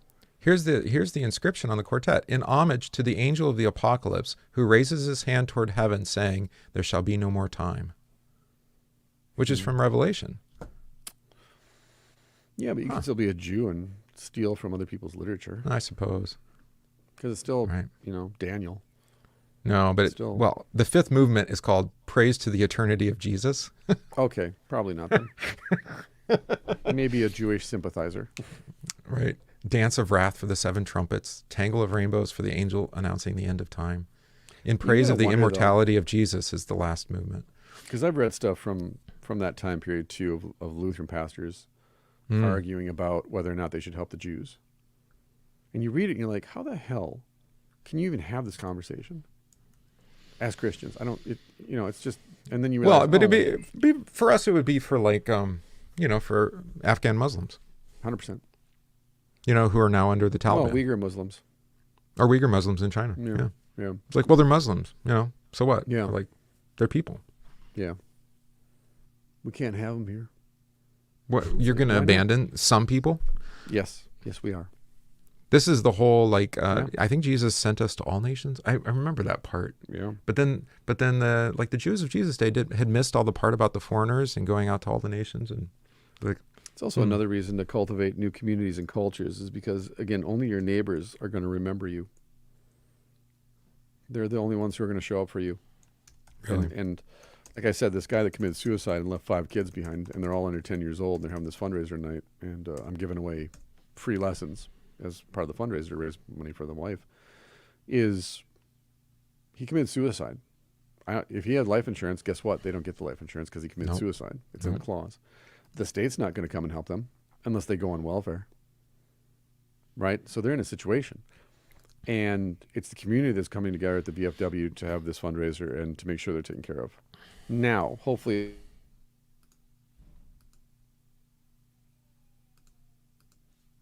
Uh-oh. Dropped out. For the cultural memory. They have to be there so that they can not only, hey, this guy killed himself and we need to take care of this family that lives in our community, but we have to watch the kids as they get older. We have to watch the wife. We have to make sure this is not a short-term need. Yeah. No, exactly. But in America, we're used to short-term solutions to short-term needs. That's the way we function in this. We're a microwavable society. And, the reason that you can be taken from your home and put into a quarantine camp and nobody cares or nobody realizes it is because who are your neighbors? I was talking with a woman yesterday in New York City, in Brooklyn, in the 1950s. Her sister lived in an apartment above another family, and they had a garden in their backyard in Brooklyn. And she went down and cut a tomato, and the neighbors called and said, hey, there's some strange woman in your backyard taking tomatoes from your garden. Yeah. In Brooklyn. And I'm like, yeah, we've lost neighborliness. We've lost it altogether. Like if she needs a tomato, God bless her. Right. That's our attitude. It's like, well, yeah, but it's not my tomato. I mean, if she comes into my garden, I'll deal with it. But that's the point. It's so short-sighted. It's like, 1, take care of your neighbor, because 2, if that woman is stealing food out of their garden, guess what they're going to do when they finish with that one? Right. Come to your garden. Well, like when we talked about, when I said Jesus is our treasure, quoting the hymn, but that's not something that you bury in the field, right? It's a treasure that's to be shared. And then Jesus describes it as like a cup that overflows. So it's like there's no end to like the amount of generosity you can have when it comes to the gifts that Christ gives. I think it's great that Twitter just dealt with the whole Project Veritas situation in one fell swoop. Day one? We're not playing games anymore. You're done. You're out. Here's the new policy. That was interesting too, because Dorsey already had the Square thing lined up. Yeah. Because they rebranded the next day as well. Interesting, huh? Well, he had given 90 days on his Twitter feed. Sure. He said 0 day 90 days ago, so he knew that he was going to go all in on crypto. I mean, I think he actually is a libertarian at heart, but he was fighting against the corporate. This is what happens when you go corporate, right? Yeah. I mean, you can't be the hippie guy anymore because you have shareholders to answer to. You can spend most of your life microdosing, though. Jeez, that guy's been checked out for a while. His interviews, being a drug addict and staring into his irises, that dude's been checked out. I don't think he does anything without. I don't think he does any public appearances without using. Yeah. I don't know about the rest of his life. Yeah, well, it's not something you do casually. What? I know people who microdose, and actually, I know veterans that microdose. They're doing it with their psychiatrists and their counselors, and with their young blood. No. And great benefits. Great benefits. But Of Youngblood? Oh, let's not talk about that. that too. That's Mexico, dude. It's also Silicon Valley. I know. Those Remember, people. kids, if you buy tinfoil, make sure the hat comes packaged with the box. That's a great meme. Yes. All right, time Anywho, for lunch. let's go eat. It's Friday. Thanks, everybody. Really appreciate everybody joining the live stream. If you know anybody, hey, have them come on live stream too. It's fun. I like it. If they're free on Friday mornings. Or if they're at work or school, actually. If they're at school, definitely tell them to watch the live stream. Especially since we talk so much about homeschooling and family right now. Be Skip perfect to plant class, the whatever seeds. you got to do. Go to the Telegram group. Get other people to join the Telegram group. Save the stuff that I posted this morning about the federal judge's ruling on the mandates and share that with every single person that you know. See, I must not have seen it yet. I just have to go look I at that. posted it in there. But just understand this, and I said this to my congregation members who are, this isn't for winning the debate or the argument. It's for encouraging and lifting the morale of people you know who are exhausted from constantly being hit and told that they're the idiot. Yeah. Told you're the dumb idiot. You're the one. You need to share it with those people to like, here, now you have legal precedent to say to your friends, the lawyers admitted in court, this doesn't stop the spread of disease. It wasn't just the judge. It was the lawyers themselves. The lawyers for the Biden administration admitted in court under oath, doesn't stop the spread of this disease. Nope. That's the end of the conversation. It's the end of your argument with your family, especially now that Christmas is coming up. Don't let them segregate you. Don't let them vilify you. Don't let them make you feel, gaslight you and make you feel like you're the bad person. And like he said, you're being an idiot because you're not getting vaccinated. A federal judge, after the White House lawyers admitted these vaccines don't stop the spread of this disease. It's legal precedent now. Now, a couple of years from now, they'll probably get that reversed on appeal. But New for variant, now, change, blah, blah, blah. yeah, I don't exactly. know. But for Goalposts. now, save those article pieces and just hold the phone up or whatever and be like, federal judge, lawyers admitted this, end of conversation. You want to be willfully blind at this point, that's your choice, but don't tell me I need to get this. It doesn't stop the spread of anything. And I just posted something from Scotland in the group while we were talking right now too. Okay. 9 in 10 deaths in Scotland from COVID are vaccinated people. Yeah. In other countries, they're showing 70, 80%. Whatever it is. It's majority. Yeah. Vast majority. And that's what we're seeing is that, like I said to Gillespie, what we're seeing is the willful suicide, the willful genocide of an entire population of people. It could be false promises, or it could be willful lies, or it could be somewhere in between, depending on who you talk to. Yeah.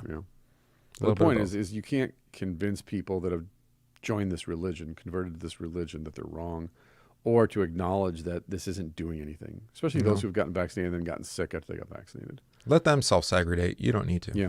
Right, exactly. Again, be free. Yeah. Be free. Say no to evil and say yes to loving your neighbor. And If being they charitable. decide to leave the grocery aisle because you don't have the mask on, oh well. Let them. Exactly. If the world's too small, they can wait in their car until you're done. All right, I'm ending the broadcast. All right.